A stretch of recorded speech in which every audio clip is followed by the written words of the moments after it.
লুকোচুরি খেলবে? লুকোচুরি তুমি লুকাও, আমি ঠিকই তোমাকে খুঁজে পাবো।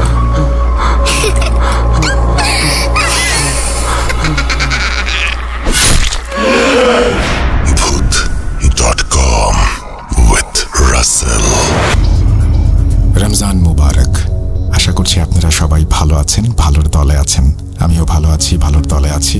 আরও একটা এপিসোড নিয়ে হাজির হয়ে গেলাম আপনাদের সামনে। আমি জানি যে রমজান মাসে সিয়াম সাধনার পাশাপাশি আপনারা প্রস্তুতি নিচ্ছেন ঈদের জন্য, এবং আমরাও আমাদের জায়গা থেকে প্রস্তুতি নিচ্ছি ঈদের জন্য। আশা করছি আপনারা এভাবেই আমাদের সঙ্গে সবসময় থাকবেন এবং ঈদটা আমরা চমৎকারভাবে একসাথে করতে পারবো। আর সেই জন্য আপনাদের ঘটনা প্রয়োজন। ঘটনা পাঠাতে হলে আমাদের ইমেল অ্যাড্রেস মনে রাখতে হবে। আমাদের ইমেল অ্যাড্রেস হচ্ছে rasel.bhoot.com@gmail.com। কথা না বাড়িয়ে আমরা সরাসরি ঘটনায় যেতে চাই। চলুন শুরু করি আমাদের প্রথম ঘটনা। আসসালামু আলাইকুম রাসেল ভাই এবং প্রিয় শ্রোতা বন্ধুরা, কেমন আছেন আপনারা? আশা করি আল্লাহর রহমতে আপনারা সবাই খুব ভালো আছেন এবং সুস্থ আছেন। আমিও ভালো আছি, আলহামদুলিল্লাহ। আমি আপনাদের সবার পছন্দের শো ভূত.com-এর মডারেটর এবং একনিষ্ঠ ভক্ত মোহাম্মদ সাবিত আলম, লিখছি ময়মনসিংহ বিভাগ থেকে। আজ আমি আপনাদের মাঝে ফিরে এসেছি নতুন একটি ঘটনা নিয়ে। প্রিয় শ্রোতা বন্ধুরা, আপনারা যারা আজ আমাদের শুনছেন এবং যিনি বা যারা শুনছেন বা শুনছেন না, আল্লাহ আপনাদের সবাইকে সবসময় ভালো রাখুন, সুস্বাস্থ্য দান করুন এবং আপনাদের জীবনকে কল্যাণকর করুন। আপনাদের মাঝে যারা বিপদে আছেন, আর্থিক, শারীরিক বা মানসিকভাবে, আল্লাহ আপনাদের বিপদ থেকে রক্ষা করুন এবং শিফা দান করুন। আর যারা এই দুনিয়া থেকে চলে গেছেন, আল্লাহ তাদের মাফ করুন। প্রিয় শ্রোতা বন্ধুরা, আজ ঘটনা শুরু করার আগে আমি আপনাদের কিছু কথা বলতে চাই। আমি অবাক হয়ে যাচ্ছি কিছু ঘটনা শুনে যে আমরা মুসলমানরা এই দুনিয়ায় আসলে করছিটা কি। কথাটা বলার আগে আমি সকলের কাছে ক্ষমা চেয়ে বলছি যে যতটা ক্ষতি আমরা মুসলমানরা করছি ইসলামের, ততটা ক্ষতি আর কি কেউ করছে? যদি আমার ভাষা বেশি রুড হয়ে থাকে তবে আমাকে মাফ করবেন, কিন্তু আজ আমি যে ঘটনাটি আপনাদের কাছে শেয়ার করতে চলেছি সেটা শোনার পর আসলে আমি নিজেকে সামলে রাখতে পারছি না কোনোভাবেই। আজ আমি আপনাদের যে ঘটনাটি শেয়ার করব সেই ঘটনাটি আমাকে ইউএস প্রবাসী একজন আপু বলেছেন। ওনার নাম লুনা। লুনা আপু আজ যার ঘটনা আমাদের মাঝে উপস্থাপন করবেন সেই ব্যক্তিটির ছবিও উনি আমাকে দিয়েছেন, যা ঘটনা প্রকাশ করার পর আপনারা দেখতে পারবেন। শুরুতেই বলে নেই, ছবির মাঝে যে ব্যক্তি আছেন ওনার চেহারাটা ব্লার করে দেওয়া হয়েছে। কেন, সেটা ঘটনার শেষে জানতে পারবেন। লুনা আপুর সাথে আমার পরিচয় পর্বের ইতিহাস না ঘেটে আজ আমি সরাসরি ঘটনায় প্রবেশ করে যাচ্ছি। আপুর বলা ঘটনাটি আমি ওনার ভাষাতেই আপনাদের সামনে উপস্থাপন করছি এবং অনিচ্ছাকৃত ভুল ত্রুটির জন্য ক্ষমা প্রার্থনা করছি। বলছেন লুনা আপু।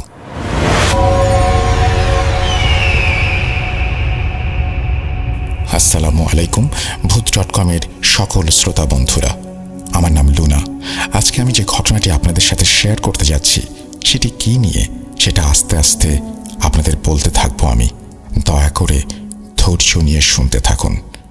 অনেক পাকিস্তানি, ভারতীয় এবং বাংলাদেশি পুরুষেরা মূলত বাইরের দেশে আসেন যেন তারা সেই দেশের নাগরিকত্ব আছে এমন কোনো মেয়েকে পেয়ে যান, আর সেই মেয়েকে ব্যবহার করে তারা সেই দেশের নাগরিকত্ব অর্জন করতে পারেন। আর যখন নিজের স্বার্থ হাসিল হয়ে যায় তখন তারা সেই বেচারি মেয়েটিকে দুধের মধ্যে থাকা মাছির মতো তুলে ছুঁড়ে ফেলে দেন। তাদের মধ্যে যেন কোনো অনুভূতি থাকে না কোনো প্রকারের মোরাল বা এথিক্স। তাদের মূল উদ্দেশ্য হচ্ছে শুধু নিজের কাজে অন্যকে ব্যবহার করা। এখন আপনারা ভাবছেন যে এসব আমি কেন বলছি। আমার এত কিছু বলার কারণ এটাই যে আমি নিজ চোখে দেখেছি আমার বান্ধবীর সাথে কি ঘটেছে। ওর ওপর যে অন্যায় জুলুম করা হয়েছে সেই ঘটনার প্রত্যক্ষদর্শী আমি নিজে। আমি নিজের চোখে ওকে নরকের যন্ত্রণা পেতে দেখেছি। আর হ্যাঁ, আমি যে শুধু ওকে নরকের যন্ত্রণা পেতে দেখেছি তাই নয়, বরং আমি তাকে নিজের চোখে মরতেও দেখেছি। কিভাবে? শুনুন। আমি ইউএসের যে জায়গায় থাকি সেখানে এশিয়ান কন্টিনেন্টের বাংলাদেশি, পাকিস্তানি ও ভারতীয়দের সংখ্যা খুবই বেশি। সেটেল ডাউন হবার কিছুদিন পর দেখতে পেলাম যে আমার নেইবারহুডে একটা নতুন পরিবার এসেছে। দম্পতিকে দেখে মনে হলো যে ছেলেটা হয়তো পাকিস্তানি নয়তো ভারতীয় হবে, আর স্ত্রী আমেরিকার স্থানীয় একজন সাদা চামড়ার মহিলা। একদিন যখন আমি আমার বাসার লনে দাঁড়িয়ে পানি দিচ্ছিলাম, তখন সেই ইংরেজ মেয়েটি বেরিয়ে এলো। আমাদের দুজনের পরিচয় হলো এবং কথায় কথায় ওর সাথে ভালোভাবে আমার সালাম আদায় হলো। একটি জিনিস দেখে তার প্রতি আমার খুবই শ্রদ্ধা কাজ করছিল যে তার পরনে ছিল সম্পূর্ণ ইসলামিক পোশাক, হিজাব ও বোরকা। এরপর প্রায় প্রতিদিনই ওর সাথে কথা বলতে বলতে অল্প দিনেই আমরা খুব ভালো বন্ধু হয়ে গেলাম। যখন আমাদের বন্ধুত্ব গভীর হলো তখন আমরা একে অপরের সাথে ভালোই কমফোর্টেবল হয়ে গেলাম। আস্তে আস্তে কথায় কথায় একদিন সে আমাকে বলল যে তার স্বামী একজন পাকিস্তানি। এরপর সে আমাকে এমন একটি কথা বলল যা শুনে এই দম্পতির ওপর ভক্তি আর শ্রদ্ধা কয়েক গুণ বেড়ে গেল। সে আমাকে জানালো যে সে তার স্বামীর ধর্মপ্রাণতার কারণে ইসলাম ধর্মে পুনরায় ফিরে এসেছে। আমার কথাটা একটু ক্লিয়ার করি। বেশিরভাগ মানুষ একটি ভুল কথা বলে যে কেউ যদি অন্য ধর্ম ত্যাগ করে ইসলাম গ্রহণ করে তবে তাকে কনভার্টেড মুসলিম বা ধর্মান্তরিত মুসলিম বলে। কিন্তু আমাদের বিশ্বাস যে ইসলাম প্রাকৃতিক এবং আমাদের জন্য জন্মগত ধর্ম। সুতরাং কোনো ব্যক্তি যদি অন্য ধর্ম অনুসরণ করার পর সেই ধর্ম ত্যাগ করে ইসলামের কাছে ফিরে আসে তাকে আমাদের রিভার্টেড মুসলিম অর্থাৎ প্রত্যাবর্তিত মুসলিম বলা উচিত। যাই হোক, মেয়েটার স্বামীকে দেখতে যথেষ্ট ভদ্র এবং ধার্মিকই মনে হয়েছিল আমার। সঠিকভাবে সুন্নতি দাড়ি ছিল এবং ইসলামী শরিয়ার একজন পুরুষের বেশভূষা যেমন হওয়া উচিত ঠিক তেমনই ছিল তার হাজব্যান্ড। মেয়েটা আগে খ্রিস্টান ধর্মাবলম্বী ছিল। তার খ্রিস্টান নাম কি ছিল সেটা আমি জানি না, তবে ইসলাম ধর্ম পুনরায় গ্রহণ করার পর সে নিজের নাম আমিরা রেখেছিল, যার বাংলা অর্থ হচ্ছে রাজকন্যা। সে বলেছিল যে তার হাজব্যান্ড তাকে আদর করে এই নামটি রাখতে বলেছিলেন। একদিন তাকে জিজ্ঞেস করলাম যে তার স্বামীর সঙ্গে তার কোথায় দেখা হয়েছিল। তখন সে বলল তার একটি কলেজে একই সাথে পড়তো। সে অনেকবার বলতো যে তার স্বামীর আচরণের ওপর খুবই প্রভাবিত হয়েছিল সে। তারপর ধীরে ধীরে তাদের সমস্ত কিছু মিলে যেতে থাকে এবং বিভিন্ন সিমিলারিটি থাকার কারণেই তারা একে অপরের প্রতি এতটাই দুর্বল হয়ে যায় যে বিয়ের সিদ্ধান্ত নেয়। যদিও এই বিয়েতে ধর্মের কারণে কিছু বাধা ও বিপত্তি ছিল, কিন্তু আমিরা তার স্বামীর প্রতি এতটাই প্রভাবিত হয়েছিল যে সে খ্রিস্টান ধর্ম ত্যাগ করার সিদ্ধান্ত নিল এবং ইসলামের কাছে ফিরে এলো। তার সাথে কথা বলে আমি এও বুঝতে পারলাম যে এই সিদ্ধান্ত সে শুধু দুনিয়ার ভালোবাসার জন্য নেয়নি, বরং ইসলামের প্রতি অনুরাগী হয়ে শিক্ষা নিয়ে এই সিদ্ধান্ত সে নিয়েছিল। এর মাঝে একটি কষ্টের বিষয় হলো যেই মুহূর্তে সে পুনরায় ইসলাম গ্রহণ করে একজন মুসলমানের সাথে বিয়েতে বসল, ঠিক সেই সময়ই তার ভাই বোনেরা তার সাথে সকল সম্পর্ক ছিন্ন করল। এমনকি তার মা বাবাও তার সাথে দেখা করা একেবারে বন্ধ করে দিল। এমনকি তার বাবা এও বলেছিল যে ওনার বড় মেয়ে আজ থেকে ওনাদের জন্য মৃত। পরিবার ভেঙে যাওয়ার কারণে সে অনেক আপসেট থাকতো, কিন্তু ইসলাম গ্রহণ করে সে খুবই খুশি ছিল। তার ইসলামী পোশাকও বেশ পছন্দের ছিল। এছাড়া মেয়েলি যে অলংকার এবং সাজ থাকে সেগুলো তার খুব পছন্দ ছিল, যেমন চুড়ি পরা, হাতে মেহেদি লাগানো। বলা যায় যে এসব কিছুর জন্য সে খুব সুখেই জীবন কাটাচ্ছিল। ওর বাড়িতে গেলে আমার সবসময় ভালো লাগতো। ওর বাড়ি সবসময় সুন্দর করে সাজানো থাকতো, অন্যরকম একটা ঘ্রাণ ভরা থাকতো ওর ঘরে। ওর বাড়িঘর সাজানোর ব্যাপারে অনেক আগ্রহ ছিল, হয়তো নতুন নতুন জিনিসের জন্যই। বছর পার হয়ে গেল। কিছুদিন পরে আমিরাদের একটি ছেলে সন্তান জন্ম নিল। আমাদের মধ্যে বন্ধুত্ব বেড়ে যাওয়াতে আমার স্বামী এবং তার স্বামীও ভালো বন্ধু হয়ে গেল। আমরা প্রায়ই একে অপরের বাড়িতে যাওয়া আসা করতাম। একদিন রাতে আমাদের বাড়িতে আমরা ওনাদের দুজনকে দাওয়াত দেই। দাওয়াত খাওয়ার পর কথাবার্তার মাঝখানে আমিরার হাজবেন্ড বললেন যে তিনি পাকিস্তানে যেতে চান এবং এবার তিনি তার স্ত্রী আমিরাকেও পাকিস্তানে নিয়ে যেতে চান এবং তার পরিবারের সাথে দেখা করাতে চান। পাকিস্তানের নাম শুনে আমিরা মহা খুশিতে পাকিস্তান যাবে ভেবে উত্তেজিত হয়ে উঠেছিল, আর তার মুখে এই আনন্দের উত্তেজনা স্পষ্ট দেখা যাচ্ছিল। আমিরা ব্যস্ত হয়ে পড়ল শপিং নিয়ে। সে তার শাশুড়ি ও ননদদের জন্য অনেক উপহার কিনেছিল পাকিস্তানে নিয়ে যাওয়ার জন্য।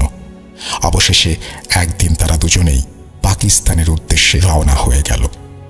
কিছুদিন পর যখন ওনারা ফিরে এলেন তখন আমিরাকে কিছুটা চিন্তিত লাগছিল। আমি যখন তার কাছে এই ব্যাপারে জানতে চাইলাম, সে বলতে শুরু করলো যে তার স্বামীর পরিবারের ব্যবহার তার সাথে খুবই খারাপ ছিল।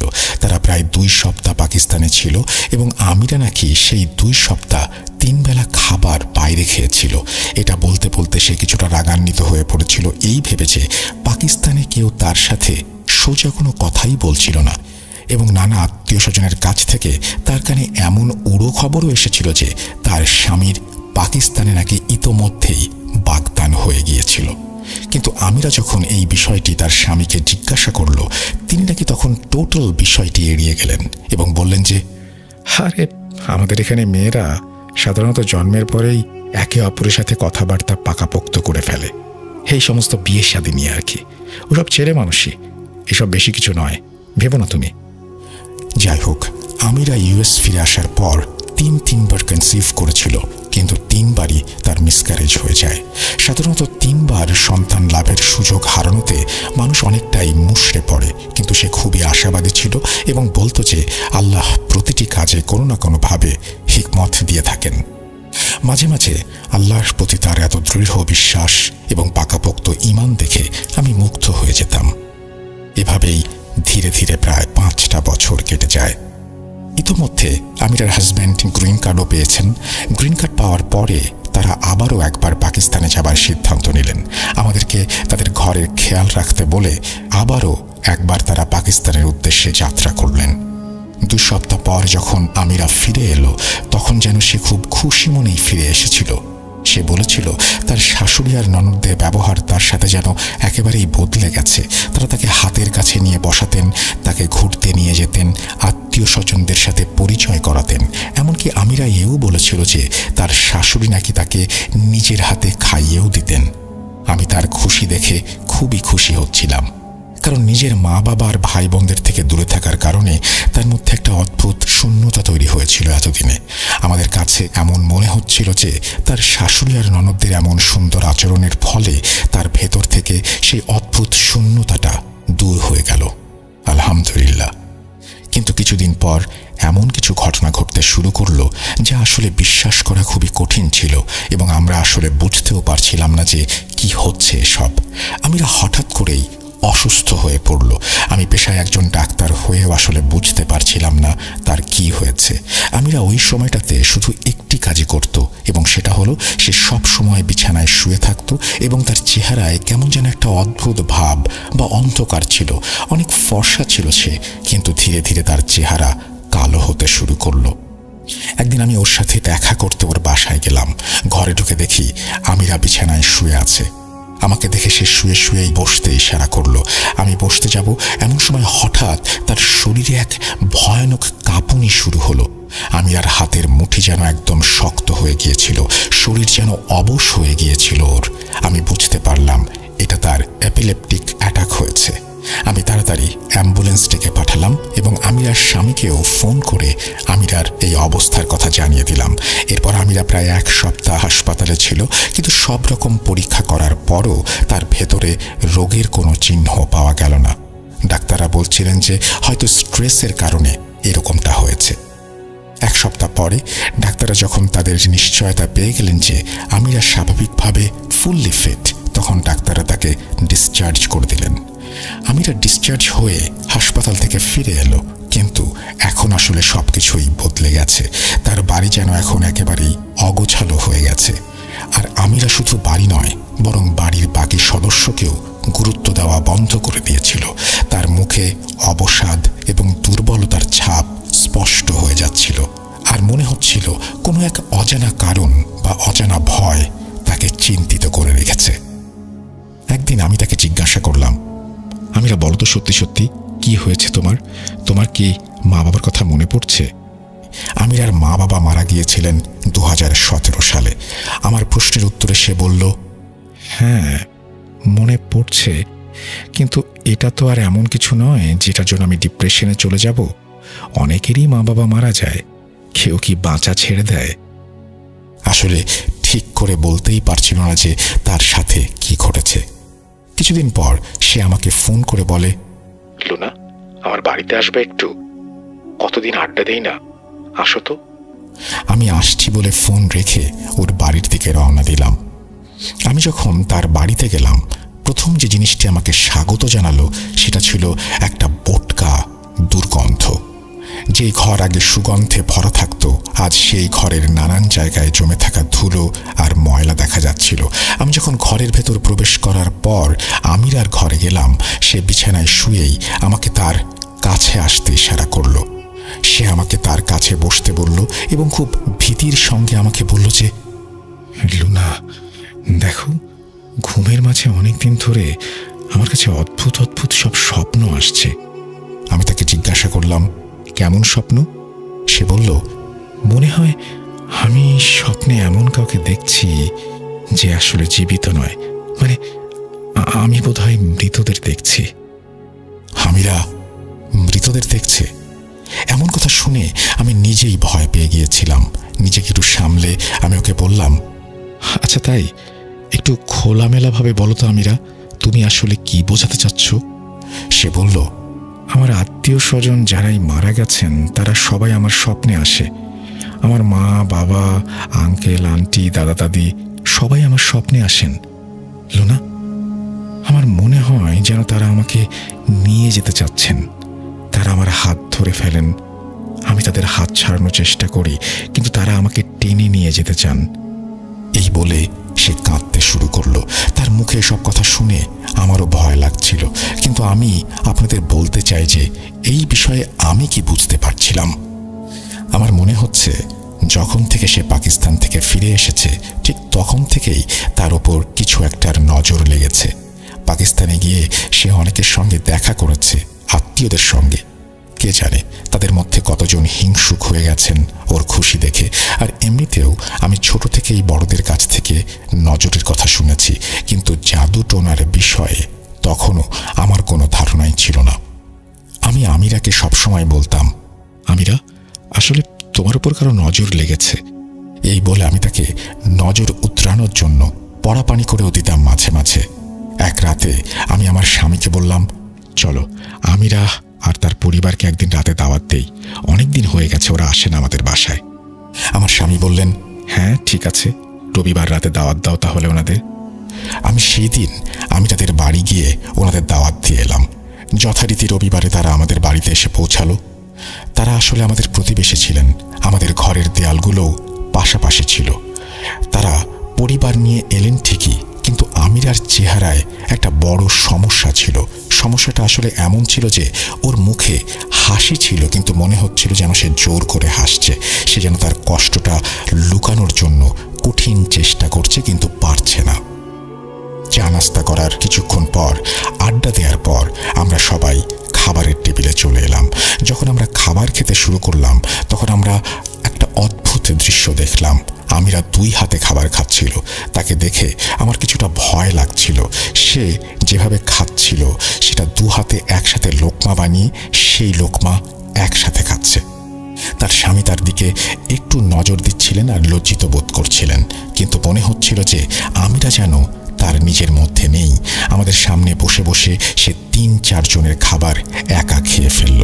আমি তার স্বামীকে যে কোনো একটা অজুহাতে অন্য ঘরে ডেকে নিয়ে গেলাম এবং জিজ্ঞেস করলাম, ভাইজান আমিরার কি হয়েছে, এভাবে কেন খাবার খাচ্ছে ও? আমার প্রশ্ন শুনে আমিরার হাজবেন্ডের মুখে প্রবল বিরক্তির ছাপ। উনি বললেন যে ও আসলে পাগল হয়ে গিয়েছে, সবসময় আমারও মাথা খারাপ করে রাখে, আর ভালো লাগে না এই যন্ত্রণা। আমি তাকে বোঝানোর চেষ্টা করে বললাম, ভাইজান এমন করে বলবেন না, যদি আমিরা অসুস্থ হয় তাহলে আমাদেরকে তো এখন ওর পাশে দাঁড়ানো উচিত। কিন্তু আমার কথা শুনে আমিরার হাজবেন্ড মুখ বাঁকা করে সেখান থেকে চলে গেল। হয়তো তিনি আমার কথা বুঝতে পারেননি বা পছন্দ করেননি। খাওয়া দাওয়া শেষ হলে আমি আমার স্বামীকে আমিরার স্বামীর রিয়াকশনের ব্যাপারে বললাম। আমার স্বামীও আমিরার হাজবেন্ডের এমন আচরণের কারণে বেশ বিরক্ত হয়ে গিয়েছিলেন। এরপর কিছুদিন আমি আর আমিরার বাসায় যাইনি। সত্যি বলতে আমি নিজেও আমিরাকে ভয় পেতে শুরু করেছিলাম। আমি বুঝতে পারছিলাম না ওর সাথে আসলে কি হচ্ছে। কখনো মনে হতো ওর বায়োপোলার ডিসঅর্ডার হয়েছে, কখনো মনে হতো সে আসলে ডিআইডির শিকার। আমি নিজে মানসিকভাবে শক্তিশালী ছিলাম না যে ওকে সামলাতে পারি, কিন্তু যতটুকু সম্ভব চেষ্টা করতাম। এরপর অনেক দিন পার হয়ে গেল, ওর সাথে দেখা হয়নি। তাই ভাবলাম যাই, একবার দেখা করার চেষ্টা করি, দেখি ও কেমন আছে। আমি যখন ওর বাড়ির সামনে এসে পৌঁছালাম এবং ঘরের ডোরবেল বাজালাম, তখন আমিরা ঘর থেকে বেরিয়ে এলো। সে আমাকে স্বাগত জানিয়ে ভেতরে আসার জন্য আমন্ত্রণ জানালো। আমি দেখলাম যে ও বেশ অস্থিরভাবে হাঁটছিল, যেমনটা কোনো অসুস্থ মানুষ হাঁটে। আমি তার কাছে গিয়ে জিজ্ঞেস করলাম, তোমার শরীর তো আরো খারাপ হয়ে গেছে, তুমি তো মনে হয় খাবার দাবারের কোনো খেয়ালই রাখছো না। সে বলল, আমার ক্ষুধা তো অনেক বেড়ে গেছে, কিন্তু দুর্বলতা তো কমার নামই নিচ্ছে না। আমি ওর সাথে ঘরের ভেতর চলে এলাম এবং আমরা টিভি লাউঞ্জে গিয়ে বসলাম। সে আমাকে জিজ্ঞাসা করতে লাগলো, লুনা, তুমি কি কফি খাবা নাকি জুস? আমি বললাম, না, এখন কিছুই লাগবে না। তোমার পরিবার কোথায়? সে জানলো যে তার স্বামী অফিসে গিয়েছে আর তার ছেলেটা ওপরের ঘরে খেলছিল। আমি তাকে তখন জিজ্ঞাসা করলাম, আমিরা, আসলে তোমার হয়েছেটা কি? যদি কিছু হয় তাহলে আমার সাথে শেয়ার করতে পারো। আমি এমনি আন্দাজে বলছি, তুমি কি কোনো রকম ডিপ্রেশনের শিকার?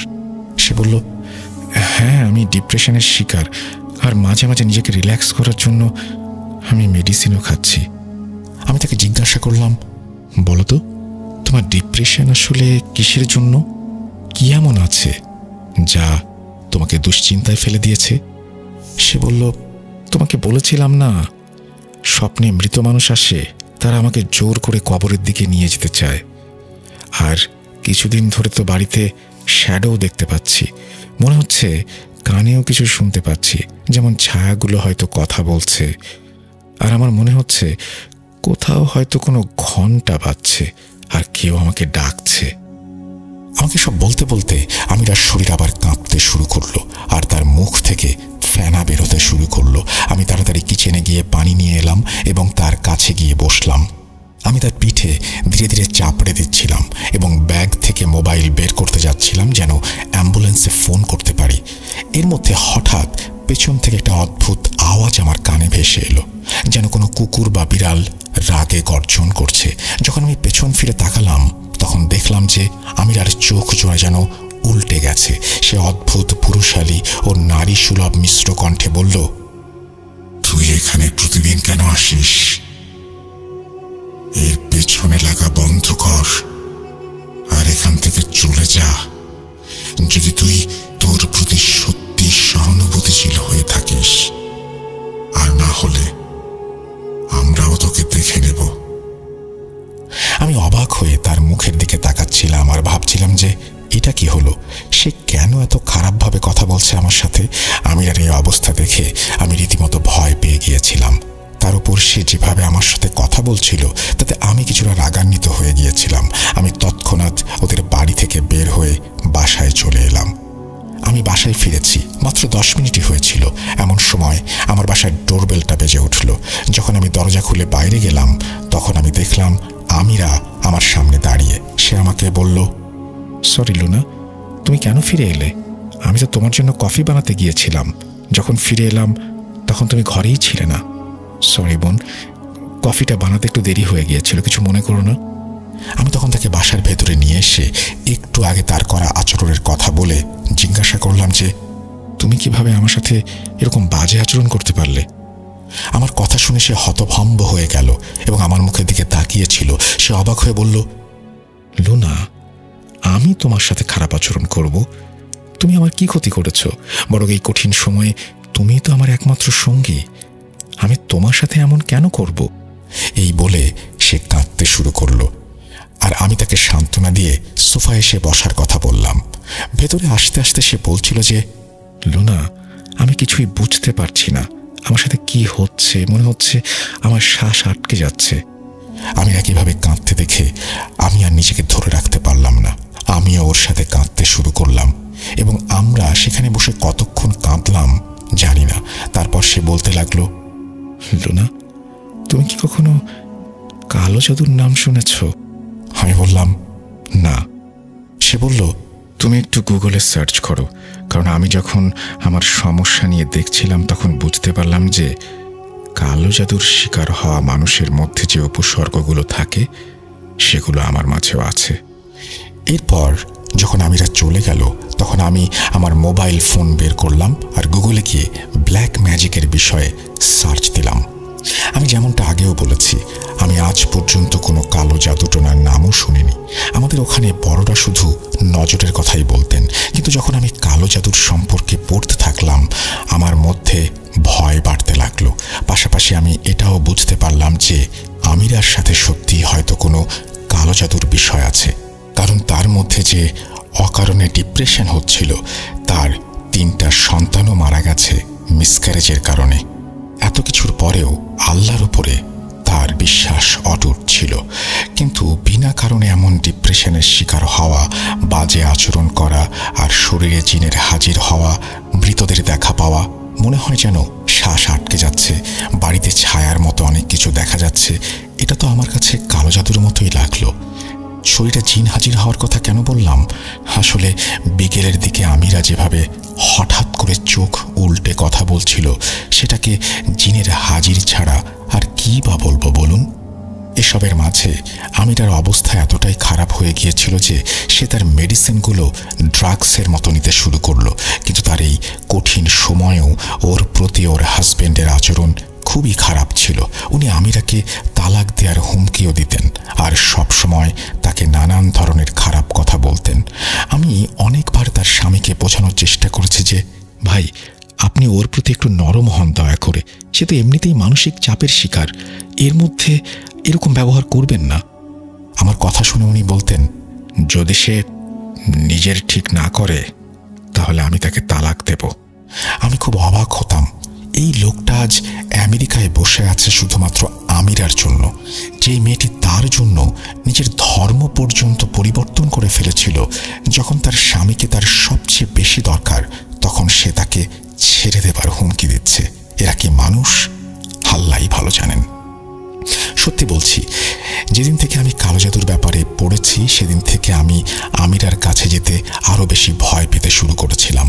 কারণ কালো জাদুর সম্পর্কে কিছু জায়গায় লেখা আছে যে কেউ যদি রোগীর কাছাকাছি থাকে তবে তার ওপরেও কালো জাদুর প্রভাব পড়তে পারে। বন্ধুত্ব আলাদা, কিন্তু জীবন তো সবসময়ই প্রিয়। তারপরেও আমি একটা শেষ চেষ্টা করেছিলাম আমিরার জন্য, যে আমি এখন আপনাদের বলবো। কিন্তু তারপর আমার আর সাহস হয়নি যে আমি আমার বন্ধুর জন্য কিছু করি। আমিরাকে সাহায্য করার জন্য আমি ইন্টারনেট খুঁজে দেখলাম আমাদের শহরে ইসলামিক সেন্টার কোথায় আছে। ইসলামিক সেন্টারের ঠিকানা বের করে পরের দিনই আমি আমিরাকে নিয়ে সেখানে চলে গেলাম। আমরা যখন সেখানে পৌঁছালাম তখন সেখানে একজন হুজুর ছিলেন, যিনি তখন নামাজ পড়ছিলেন। আমরা দুজনেই বাইরে ওনার জন্য অপেক্ষা করতে লাগলাম। যখন তিনি বাইরে এলেন তখন তিনি খুব ভদ্রভাবে আমাদের সাথে দেখা করলেন। আমি আমার বান্ধবীর সম্পূর্ণ পরিস্থিতি ওনাকে খুলে বললাম। আমার কথা শুনে উনি কিছুক্ষণ ভাবলেন এবং বললেন যে ওনার এক বন্ধু আছেন যিনি এই কালো জাদু কাটানোর কাজ করেন, মানে নুরানি চিকিৎসা করেন।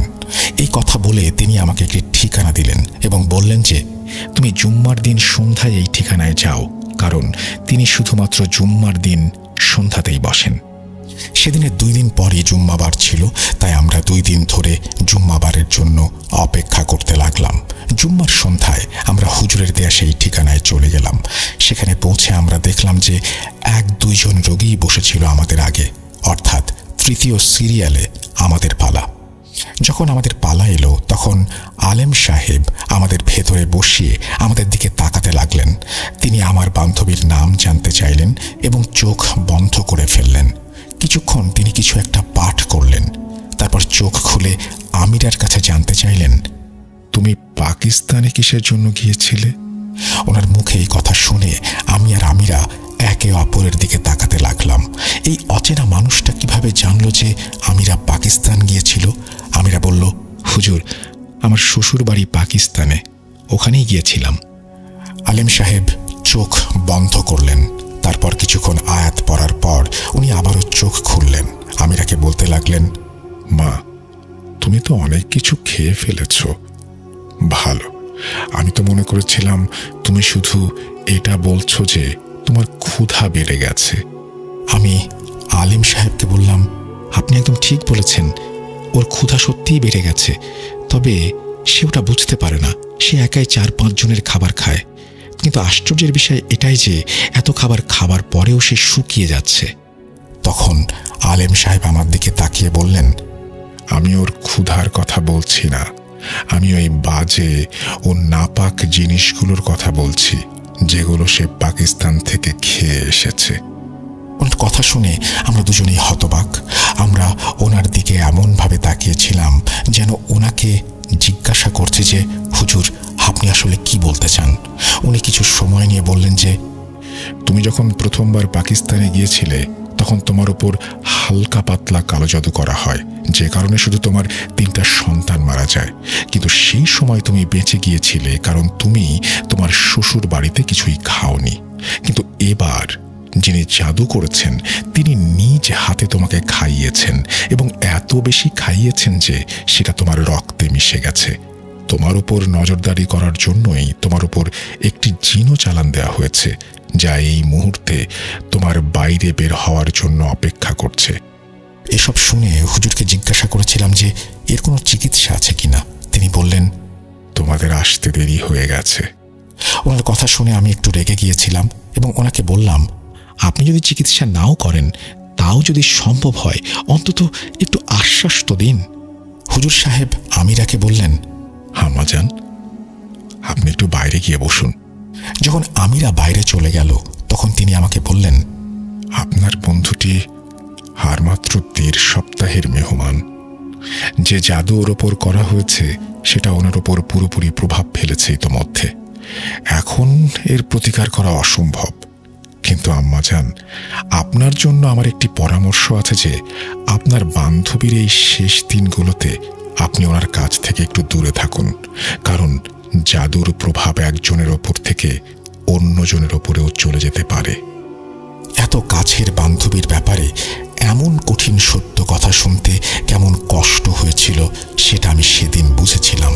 আমি হুজুর সাহেবের কথা শুনে অন্তরের দিক দিয়ে একেবারে ক্ষতবিক্ষত হয়ে গিয়েছিলাম। কিন্তু তাও আমি মিথ্যা হাসির লেবাস ধরে ওর কাছে গেলাম এবং ওকে নিয়ে বাড়ি চলে এলাম। ওকে ওর বাড়িতে নামিয়ে দিয়ে আমিও নিজের বাসায় চলে এলাম। এরপর আমি সেই হুজুরের কথা মতো আমিরার সাথে আর দেখা করতে যাইনি। একদিন দুপুরে আমিরার স্বামী তার ছেলের সাথে এলো। তারিখটা আমার আজও মনে আছে, 9 ফেব্রুয়ারি 2018। আমিরার স্বামী বলতে লাগলেন, একটু ওকে আপনাদের বাসায় রাখেন, আমিরা রক্তবমি হচ্ছে, আমি ওকে হাসপাতালে নিয়ে যাচ্ছি। আমি ভাবলাম এই হুজুর সাহেব তো 1-1.5 সপ্তাহের কথাই বলেছিলেন, কিন্তু আমার প্রিয় বান্ধবী তো মাত্র 3 দিনের মাথাতে আল্লাহর ডাকে সাড়া দিয়ে ওনার কাছে চলে গেল। ওই 3 দিন নাকি তার লাগাতার বমি হচ্ছিল। তার মৃত্যুর পর তার স্বামীও ছেলেকে নিয়ে সেই ঘর ছেড়ে চলে গেলেন। কিন্তু যেহেতু আমাদের কিছু কমন ফ্রেন্ডস ছিল, সেহেতু তাদের কাছ থেকেই খবর পেলাম যে আমিরার স্বামী তার পাকিস্তানের বাগদত্তাকে বিয়ে করেছেন এবং তাকে নিয়ে বর্তমানে আমেরিকাতে অবস্থান করছেন। আজ আমার মনে হয় তার স্বামীও হয়তো এসব কিছুতে জড়িত ছিল। সে জানতো তার পরিবারের লোকজন কেমন। সে নিজেও তার পাকিস্তানি বাগদত্তাকে বিয়ে করতে চেয়েছিল। আমিরা বেচারি তো অনেক পরে মারা গিয়েছিল, আর তার স্বামী তো অনেক আগে থেকেই ওকে তালাক দিতে চেয়েছিল। আল্লাহ জানেন সবকিছুর পেছনে কে ছিল এবং কেনই বা একটি মাসুম লক্ষ্মী মেয়েকে প্রাণ বিসর্জন দিতে হয়েছিল। মানুষ এত নির্বোধ এবং জালিম কেন হয়? আমি তো বলি, আল্লাহ তাআলা এমন লোকদের ধ্বংস করুন এবং তাদের সুখ কখনো না দিন। আর সাবিত ভাই, শোনো, আমি তোমাকে যে ছবিগুলো দিয়েছি সেগুলো দয়া করে তুমি পাবলিকলি শেয়ার করবে না, কারণ মৃত মানুষের ছবি শেয়ার করলে সেই মৃত ব্যক্তি কবরে কষ্ট পায়। যদি তুমি ব্যক্তিগতভাবে কোনো হুজুর বা মুরব্বীদের বা কাউকে দেখাতে চাও দোয়া চাইবার জন্য, তাহলে দেখাতে পারো, কিন্তু অনুরোধ করলাম পাবলিকলি শেয়ার করো না। আল্লাহ হাফেজ ভাইয়া। এই বলে লুনা আপু আমিরা আপুর জীবনের ভয়াবহ করুণ অধ্যায়ের সমাপ্তি টানলেন। ঘটনাটি শুনে আমি আসলে এতটা দুঃখ পেয়েছি যা ভাষায় প্রকাশ করতে পারবো না। একজন মুসলমান কিভাবে পারে আরেকজন মুসলমানের এত বড় ক্ষতি করতে?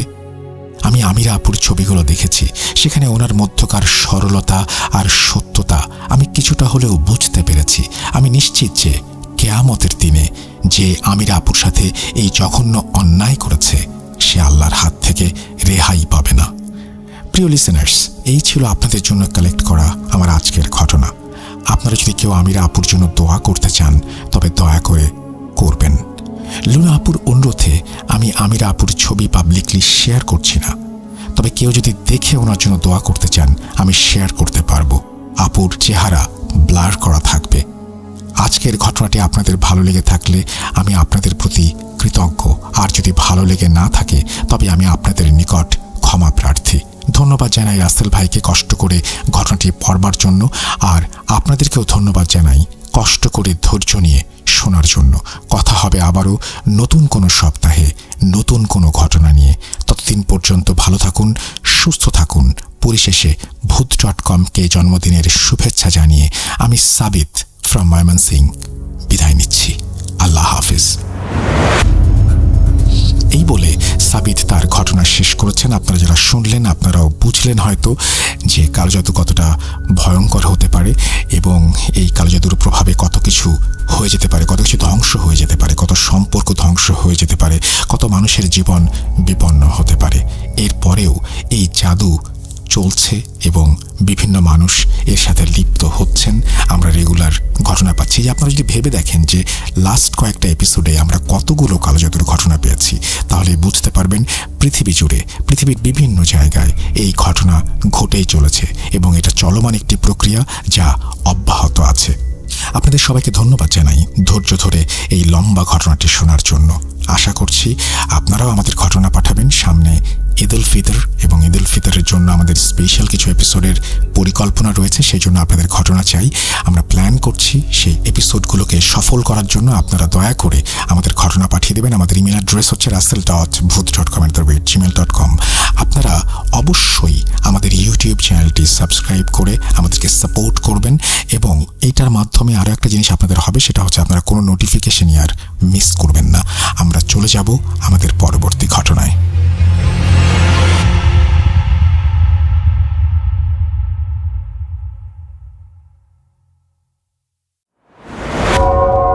আবারও রাতের আঁধারে ভয়ের রাজ্য ফুঁড়ে ফিরেছি সেই পুরনো সুরে।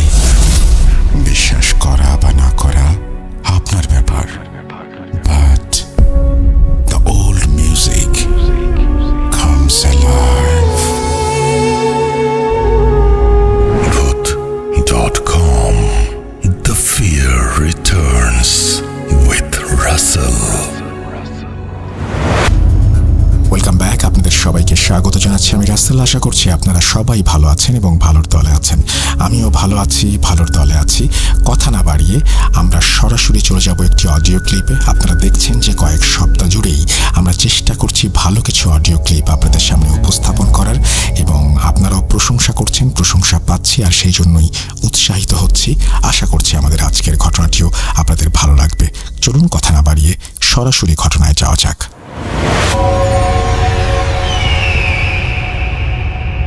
আসসালামু আলাইকুম রাসেল ভাই, আশা করি ভালোই আছেন, কারণ আপনি সবসময় ভালোই থাকেন।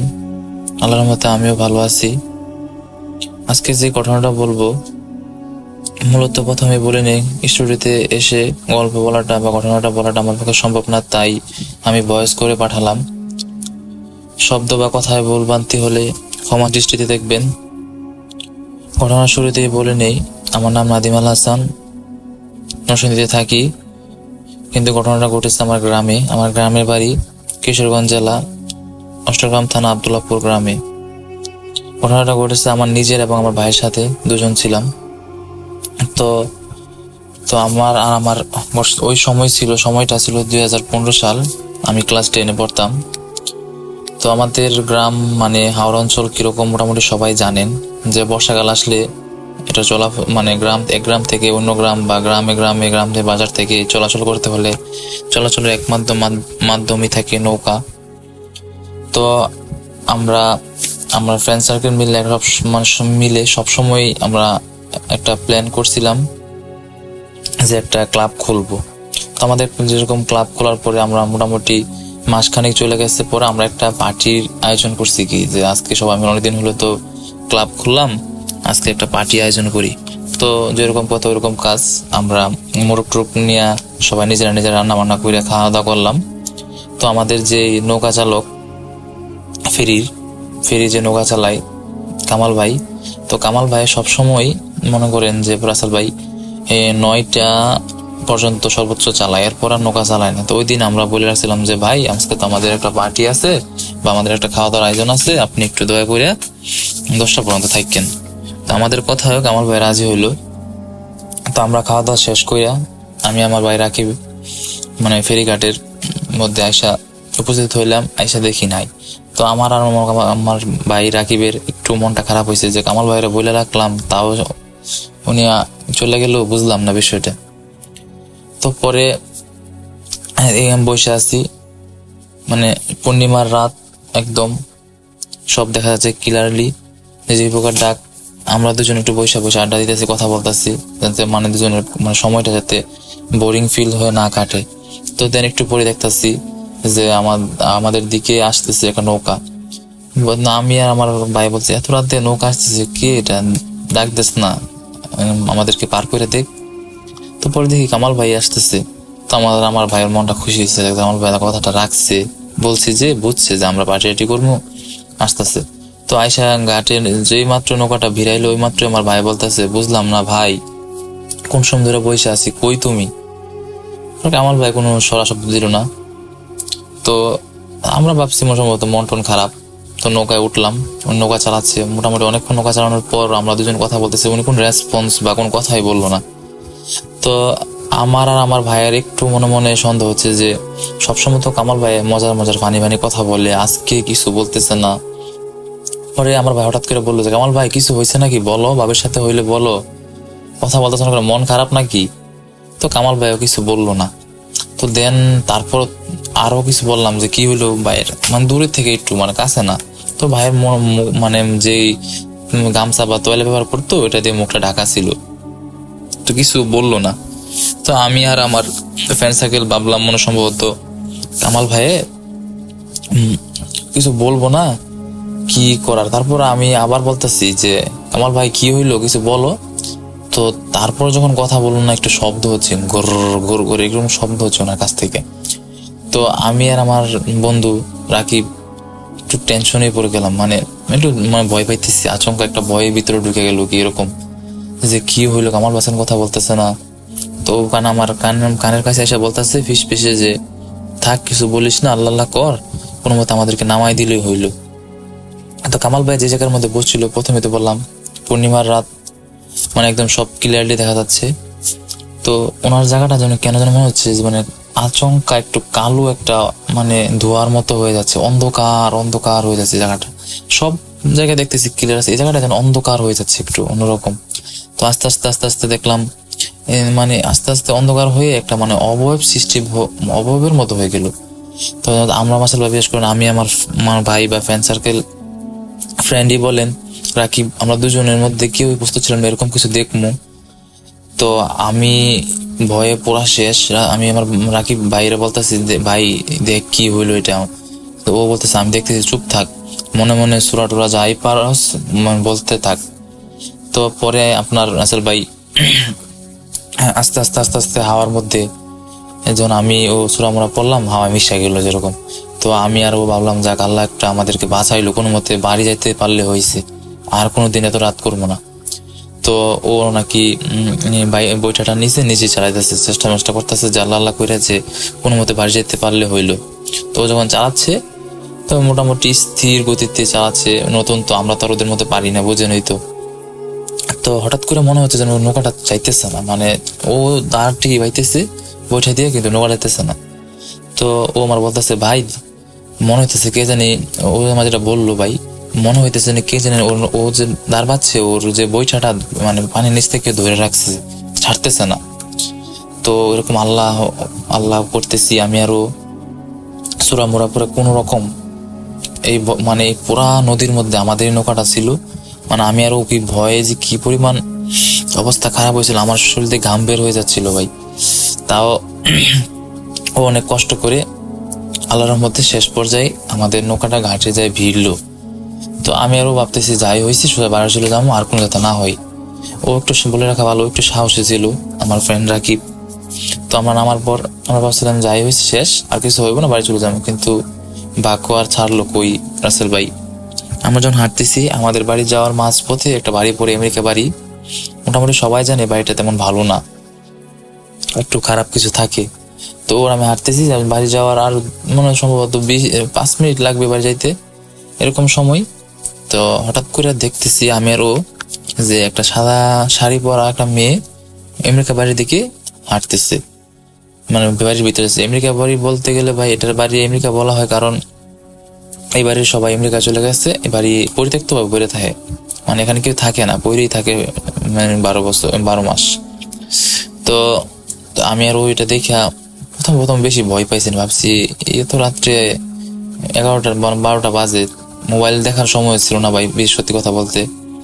এত রাত্রে এই মেয়েটা এনে কি করতেছে, এটা কার মেয়ে? গ্রাম অঞ্চল তো মনে করেন সবাই সবার চিনি, ওর তো চিনলাম না, পিছন দিয়ে চিনতে পারতেছি না। তো ওইটু মানে একটু শয়তান টাইপের ছিল আমার বন্ধুটা, রাকিব এবার সাহসী ছিল, ও বলতেছে আরে মনে সম্ভবত খারাপ কিছু করতে যাইতেছে, আই ধরি গিয়া। তো আমি আর ও হাঁটতেছি পিছনে পিছনে, বিশেষ করেন ভাই মানে বাড়িতে ঢোকার আগে যেন মেয়েটা মানে ভাতের সাথে হাওয়ায় মিলে গেল। ও আর আমি আবার মানে একটু ভয় ঢুকলো ভিতরে, কি করলাম, এটার পিছনে আবার আসলাম, এরকম বাড়ি চলে যাওয়া কি ভালো ছিল? তো ওর আমি বলতেছি কিরে কিছু বুঝলি? মেয়েটার তো আর দেখতেছি না। তো আমিও তো বলতেছি দেখতেছি না। আমার দুজনের ভিতরে একটা ভয় কাজ করলো। তো মানে চারপাশ দিয়ে মানে একদম নিরাপত্তা যে প্রকার ডাক, মানে আমাদের কি হবে, আমরা মানে আজকে রাত্রে আমরা কি দোষ করছিলাম, এত রাত করে বাড়ি ফিরবো আমরা বুঝতেছিলাম না। মোটামুটি অনেক ভয়ই পাচ্ছিলাম। ও একটু সাহসী ছিল, একটু ভয় কম পাচ্ছিল, তাও ওর চোখ মুখ দেখে বুঝতে পারছিলাম ভাই আমি যে আসল ভাই ও ভয় পাইতেছে। তো এমন টাইমেই আমেরিকার একটা পরিত্যক্ত ঘর আছে টিনের, মানে ঘর মোটামুটি অনেকগুলো এই বাড়িতে। একটা ঘরের মধ্যে মানে মানুষ কোনো কিছু খাইলে যে শব্দ হয় এরকম শব্দ হচ্ছে। তো ও আবার একটু সাহস ছিল, আমাকে বল দাঁড়া আমি দেখতেছি কি হইতেছে ঘরের ভিতরে, শব্দ হচ্ছে, চোরমোর আছে কিনা বা এখানে কোনো খারাপ কিছু হইতেছে কিনা। ও এই চিন্তা কইরা, তো মানে অনেক আগের বাড়ি তো টিন মনে করেন পানি পুরা জঙ্কারে ভাঙে গেছে, ওই জায়গাতে ও মানে তাকায় দেখলো। দেখার পর ও থম করে আমার দিকে তাকায় আছে ভাই, বিশ্বাস করেন ভাই যা দেখছে ও, আমিও তারপর ওর পরে আমি গিয়া ওর সেম যে জায়গাতে দেখছে আমি দেখার পরে বেশ করে আমি এটার জন্য প্রস্তুতি ছিলাম রাসেল ভাই, মানে এরকম কিছু দেখবো আমি সত্যি প্রস্তুত ছিলাম না। আমি দেখতেছি ভাই, গিয়ে ভিতরে তাকায় দেখি 2টা পিশাচ মানে বৈশা মুরগি বা আর কি জানি খাচ্ছে বৈশা, মানে চিবিয়ে মানে আমি দেখে তো ভাই এটা ভাই রাসেল ভাই বিশ্বাস করেন ভাই আমি কি যে ভয় পাচ্ছিলাম ওই সময় আমি নিজে বলতে পারবো না। আমি শুধু আল্লাহ আল্লাহ করতেছিলাম যে আল্লাহ এই একটা বার সুযোগ দাও আমাকে, এবার বাঁচিয়ে দাও, আমি নেক্সট টাইম আর কোনো দিনে তো দেরি করবো না বা এই রাত করে বাড়ি ফিরবো না। মানে আমি আমার ভিতরে যে কিরকম লাগতেছিল সেটা আমি নিজেই জানি রাসেল ভাই। ওই জায়গায় যে থাকতো সে বুঝতো। দেন আমি তো শব্দ করে ফেলি, তো আমার মুখ চেপে ধরে রাকিব যে কি করলি এটা। দেন ওই টাইম ওই যে আমাদের ওই ঘর থেকে কি যেন মানে হালকা বাতাসের মধ্যে ফট করে যে এরকম একটা শব্দ করে বের হলো। আর আমি আর ও মানে অন্য কিছু না ভেবে ছাইপাশ না ভেবে আমরা দুজন দৌড় দিলাম একটা আল্লাহ বড় করে। দৌড়তে আমার মনে হচ্ছে আমার পিছনে আমার সাথে কেউ দৌড়তেছে, মানে যেমন 3টা কুকুর দৌড়তেছে, মানে পিশাচগুলো আমার মনে হচ্ছিল যেটা যে কুকুর রূপে আমাদেরকে তাড়া করতেছে। আমি রাসেল ভাই বিশ্বাস করবো না, আমি পিছনে তাকানোর সুযোগ পাচ্ছিলাম না, আমি শুধু দৌড়তেছি, আমি আর আমার ফ্রেন্ড দুজনেই মানে দৌড়ে কোন সময় যে আমরা মানে হঠাৎ করে সেন্সলেস হয়ে গেছি আমি নিজেও জানি না। আমি যখন সেন্স ফিরছি আমি দেখি আমি মসজিদে। তো পরে রাসেল ভাই আমি জানতে পারলাম আমি আমার ফ্রেন্ড যে আমরা যখন দৌড়তেছিলাম মানে আমাদেরকে নাকি আমাদের এলাকার মসজিদের যে মুসল্লিরা নামাজের জন্য ফজরের নামাজের জন্য বের হচ্ছিল, ওই টাইম আমাদেরকে দুজনকে নাকি গাছের নিচে মানে সেন্সলেস অবস্থায় দেখছে। তো দেন ওনারা আমাদেরকে নিয়ে মসজিদে নিয়ে আমাদেরকে রাখছে, পরে আমাদের জ্ঞান ফিরছে। এই ছিল ভাই আমার ঘটনাটা আমার নিজের লাইফে করছে এবং বাস্তব ঘটনা। যদি ভাই ভালো লাগে রাসেল ভাই এটা অবশ্যই প্লে করবেন, আর প্লে যদি করেন ভাই আমাকে দয়া করে জিমেলে SMS করবেন, আমাকে জানিয়ে দিবেন যে আমার ঘটনাটা কি সিলেক্ট হয়েছে বা কিনা। এটা বলে আমি শেষ করলাম। আল্লাহ হাফেজ, ভালো থাকবেন রাসেল ভাই, ভালো থাকবেন listener.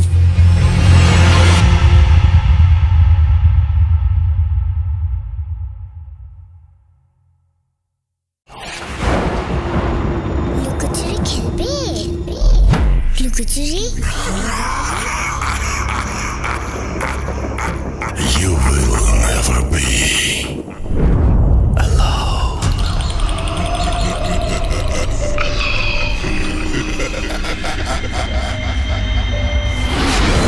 Put.com. The fear returns with Russell. Welcome back. আশা করছি আপনারা সবাই ভালো আছেন এবং ভালোর দলে আছেন। আমরা এখন যেটা করব সেটা হচ্ছে পরবর্তী ঘটনায় চলে যাব, এবং অডিও ক্লিপ আমি পছন্দ করি এই জন্যই, একটা মানুষ তার মতো করে তার ঘটনার বর্ণনা দেন। এটা শুনতে আমার কাছে অনেক বেশি ভালো লাগে যে যার ঘটনা তিনিই বর্ণনা করছেন। তো আশা করব যে আপনারাও শুনবেন এবং আপনারাও পাশে থাকবেন। আমাদের ইমেল অ্যাড্রেস russell.booth.com@gmail.com। অবশ্যই আমাদেরকে ইমেল পাঠাবেন, এবং আমাদের যে সামনে ঈদ আছে সেই ঈদের জন্য আমাদের প্রচুর ঘটনা দরকার। একই সাথে আপনাদেরকে রিকোয়েস্ট করব আমাদের ইউটিউব চ্যানেলটি সাবস্ক্রাইব করার জন্য এবং আমাদের ফেসবুকের সাথে সংযুক্ত হবার জন্য। আমরা চলে যাচ্ছি আমাদের পরবর্তী ঘটনায়। আসসালামু আলাইকুম রাসেল ভাই, কেমন আছেন? আশা করি ভালো আছেন, কারণ আপনি সবসময় ভালোর দোয়ালে থাকেন। তো আমি আল্লাহর রহমতে খুবই ভালো আছি। আমি আপনার Put.com এর একজন নিয়মিত লিসেনার্স। তো আমি আপনাদের আজকে একটি ঘটনা শেয়ার করতে চাই, যেটা আমার সাথে ঘটনা, আমার চাচার সাথে ঘটা। আমার চাচা একজন দুবাই প্রবাসী। তো তিনি যখন প্রথম দুবাই যান, তো তার কাজ হয় একটা কনস্ট্রাকশন কোম্পানিতে। যেহেতু কনস্ট্রাকশন কোম্পানি, তাই তাকে সম্প্রতি আরব আমিরাতের যেই আবুধাবিতে এয়ারপোর্ট হচ্ছে সেইখানে কাজ দেওয়া হয়। তো আমার চাচা সেখানে কাজ করার জন্য যায়। যাওয়ার পর তিনি আগে যেই ওইখানে কাজ করতো যে ওয়ার্কার্সরা, তাদের থেকে জানতে পারে যে কিছু সমস্যার কারণে যে আগে এয়ারপোর্টের কাজটি বন্ধ ছিল। তিনি এতটা মাথা ঘামান না, তো তিনি কাজ করতে থাকেন। তারপর দেখা যায় যে তাদের কাজ করতে করতে অনেক রাত হয়ে যায়, যার কারণে তাদের কোম্পানি তাদের ওই এয়ারপোর্টের ভিতরে থাকার ব্যবস্থা করে দেয় একটি বিল্ডিংয়ে থাকার ব্যবস্থা করে দেওয়ার পর তাদেরকে আরো নাইট ডিউটি করানো হয় রাতের বেলাও। তো রাতে কাজ শেষ করে তারা যখন তাদের রুমে যায়, তখন অনেক সবাই ক্লান্ত থাকার কারণে সবাই তাড়াতাড়ি ঘুমিয়ে পড়ে। তো ঘুমিয়ে যাওয়ার কারণে তাদের সাথে রাতে কি ঘটে এটা তারা প্রথম যখন তারা গিয়েছিল তখন তারা বুঝতে পারে না। তো এভাবে কিছুদিন যায়, কিন্তু কিছুদিন যখন হয়, তারা যখন পরিস্থিতিটা বুঝতে পারে, পরিবেশের সাথে নিজেকে খাপ খাইয়ে নেয়, তখন তারা অনুভব করে বা বুঝতে পারে যে রাত্রেবেলা তাদের রুমে কেউ একজন নক করে। তো এটা ছিল খুবই ভয়ঙ্কর, কারণ রাত্রে 2টা থেকে 3টার দিকে কেউ আপনার রুমে নক করছে, আবার আপনার পাশের রুমের কেউ না। এটা আসলে একটু অন্যরকম ব্যাপার। তো প্রথম টাইম আমার চাচা যে রুমে থাকতো সেই রুমে ঘটনাটি ঘটেনি, ঘটে তার পাশের রুমে। তো পাশের রুমে ঘটার পর তারা উঠে, তারা রুমে 7 জন লোক ছিল। 3 জন ছিল পাকিস্তানি, 3 জন ছিল ইন্ডিয়ান, আর একজন ছিল বাংলাদেশি। তো এই 7 জন লোক ছিল রুমের ভিতরে। তো তারা উঠে আসতে, পাকিস্তানি যে 3 জন ছিল ওরা ছিল একটু সাহসী। ওরা বললো আচ্ছা ঠিক আছে, বললো যে তোমরা তো ভয় পেয়েছো, ঠিক আছে আমি দেখছি। তো একজন পাকিস্তানি গিয়ে দরজাটা আস্তে করে খুলে দেখে যে বাহিরে কেউ নাই এবং লাইট অফ, করিডোর ছিল, করিডোরের লাইট ছিল অফ। তো পাকিস্তানি কি করে, করিডোরের লাইট অন করে সে দেখতে পায়। তো সেটা দেখার জন্য সে প্রস্তুত ছিল না মোটেও রাসেল ভাই। তো তিনি দেখতে পেয়েছিল, বর্ণনা দিয়ে আপনাকে, একটা মেয়েকে। তো মেয়েটা ছিল এরকম যে তার চুলগুলো ছিল এলোমেলো, তার হাত পা ছিল অনেক লম্বা, তার শরীর দিয়ে রক্ত পড়ছে। তো এরকম ছিল তার এই মেয়েটি। তিনি দেখতে পায় ওই মেয়েটি সিঁড়ি দিয়ে নিচে নেমে যাচ্ছে এবং ওই বিল্ডিংটি ছিল রাসেল ভাই চারতলা বিল্ডিং দিয়ে, বিল্ডিং এর 3rd ফ্লোরে আমার চাচারা থাকতো। তো দেখতে পায় যে ওই মেয়েটি নিচের দিকে নেমে যাচ্ছে। তো এটা দেখে পাকিস্তানি যে লোকটি ছিল তিনি একটু সাহসী ছিলেন, এর জন্য তিনি ভয় না পেয়ে সোয়াটুরা যা পারে তা পরে আস্তে করে তাদের রুমে প্রবেশ করে বলেন, না, অন্যদেরকে বলেন, না, বাড়ি কিছু নেই, সমস্যা নেই, শুয়ে পড়ো। তো তিনি এটা দেখে ওই দিনকার রাতে যতই হোক, সাহসী হোক, কিন্তু তার ভিতরে একটা ভয় কাজ করছিল। তো তিনি সেটা দেখতে অনুভব করতেছিল যে তার আশেপাশে কেউ আছে, প্যারানর্মাল কিছু আছে, তিনি অনুভব করছিল, যার কারণে তিনি রাতের বেলা ঘুমাতে পারেননি। তো রাতে ঘুমাতে না পারার কারণে তিনি সকালবেলা যখন ডিউটিতে যান তখন তার কাজ করতে অনেকটা অসুবিধা হচ্ছিল। তখন তার কালিগরা যখন জিজ্ঞেস করে যে তুমি কেন এরকম করতেছো, তোমার শরীর কি খারাপ? তিনি বলেন, না, কোনো সমস্যা নেই। তখনও তিনি ঘটনাটি কারোর সাথে শেয়ার করেন না। তো পরবর্তী রাতে যখন এই আমার চাচা যে রুমে থাকতো সেই পাশের রুমে আগের দিন ঘটনাটি ঘটেছিল। তো পরের দিন আমার চাচার ওই যে রুমে থাকতো সেই রুমে ঘটনাটি ঘটে। সেই রুমে ছিল 6 জন, 4 জন ছিল বাংলাদেশি আর 2 জন ছিল ইন্ডিয়ান। তো 4 জন বাংলাদেশি যে ছিল ওদের মধ্যে আমার চাচা ছিল একটু সাহসী। তো তিনি আগের দিন ওই রাত্রের ঘটনাটি যেহেতু জানতেন না, যেহেতু পাকিস্তানি শেয়ার করেননি, তো তিনি কিছুটা অনুভব করতে পেরেছিলেন যে ওই বিল্ডিং এ কিছু একটা সমস্যা আছে। সেটা অনুভব করতে পেরেই তিনি ওদিকে রাত্রে ঘুমাননি। তিনি ওয়েট করতেছিলেন যাতে কেউ তার দরজায় নক করুক এবং তিনি এই সুযোগটি পান যাতে তিনি বাইরে যেতে চান। তো তিনি ঘুমাননি, তিনি ওয়েট করতেছেন। যখন ঠিক রাতের 1:40 তখন তাদের রুমে একটা নক হয় তাদের দরজায়। তো সবাই ঘুম থেকে উঠে পড়ে, কারণ কালকে ঘটনা ঘটার পর তারা সবাই অ্যালার্ট ছিল এবং বিশেষ করে আমার চাচা বেশি অ্যালার্ট ছিল। তো তিনি উঠে পড়ে দরজা আস্তে করে তিনি রুমের লাইট না জ্বালিয়ে তিনি দরজাটি খুলেন, দেখেন কেউ নেই। তখন তিনি রুমের লাইট জ্বালান, তারপর বাইরে গিয়ে তিনি করিডোরের লাইট জ্বালান। তো আমার চাচা যেটা দেখেছিল সেটা দেখার জন্য তিনি একেবারে প্রস্তুত ছিলেন না, কারণ পাকিস্তানি লোকটি দেখেছিল একজন মহিলা বা একজন মেয়ে, কিন্তু আমার চাচা দেখে যে একজন ছেলে, যে যুবক বয়সী। তো সে যে কনস্ট্রাকশন সাইটে, যে রাসেল ভাই, যে কনস্ট্রাকশন সাইটে দেখবেন যে কর্মীরা এক ধরনের কাপড় পরে থাকে, বিশেষ পোশাক নীল কালারের। তো ওই পোশাক পরা এবং তার হাতটি ছিল অনেক লম্বা, তার নখ অনেক বড় এবং তার পাও ছিল উল্টো, তার পায়ের পাতাগুলো ছিল উল্টো এবং সেই অবয়বটি বা সেই জিনিসটি তার দিকে না তাকিয়ে সোজা হাঁটছিল। তো তিনি যেহেতু সাহসী ছিলেন, তিনি আয়াতুল কুরসি পড়ে নিজের বুকে ফু দেন এবং রুমের ভিতরে এসে তাদের যে কালিগ ছিল ওদেরকে রাত্রেবেলা কিছু বলেন না। তো পরের দিন সকালে উঠেই তিনি তার কালিগদের সাথে ঘটনাটি বলেন যে এরকম তিনি দেখেছিলেন। তো এটা শোনার পর তাদের কালিগরা খুবই ভয় পেয়ে যায়। তো ভয় পাওয়ার পর তারা ওই দিনকার মতো কাজে চলে যায়, তারা যে যার মতো কাজে চলে যায়। তো ঘটনাটি ঘটার পর আমার চাচা যখন শেয়ার করে তখন ঘটনাটি তাদের পুরো বিল্ডিং এ ছড়িয়ে পড়ে যে আমার চাচা এই বিষয়টি দেখেছে। তো তার পাশের রুমে যে পাকিস্তানি লোকটি দেখেছিল ওই মেয়েটিকে, তো আমার চাচার ঘটনা শেয়ার হওয়ার পর ওই পাকিস্তানি লোকটিও তার ওই ঘটনাটি শেয়ার করে। তো শেয়ার করার পর পুরো বিল্ডিং জানাজানি হয়ে যায় এবং বিল্ডিংটি যেহেতু 4 তলা ছিল তাই ওই 4 তলার যে উপরের তলা, একবারে সবার উপরের তলা, ওখানে কেউ থাকতো না, মূলত 3 তলাই ওয়ার্কার্সরা থাকতো। তো তারা অনেকদিন যাবৎ এটা নিয়ে একটু গবেষণা করতেছিল যে ওই জায়গায় কোনো ঝামেলা আছে কিনা।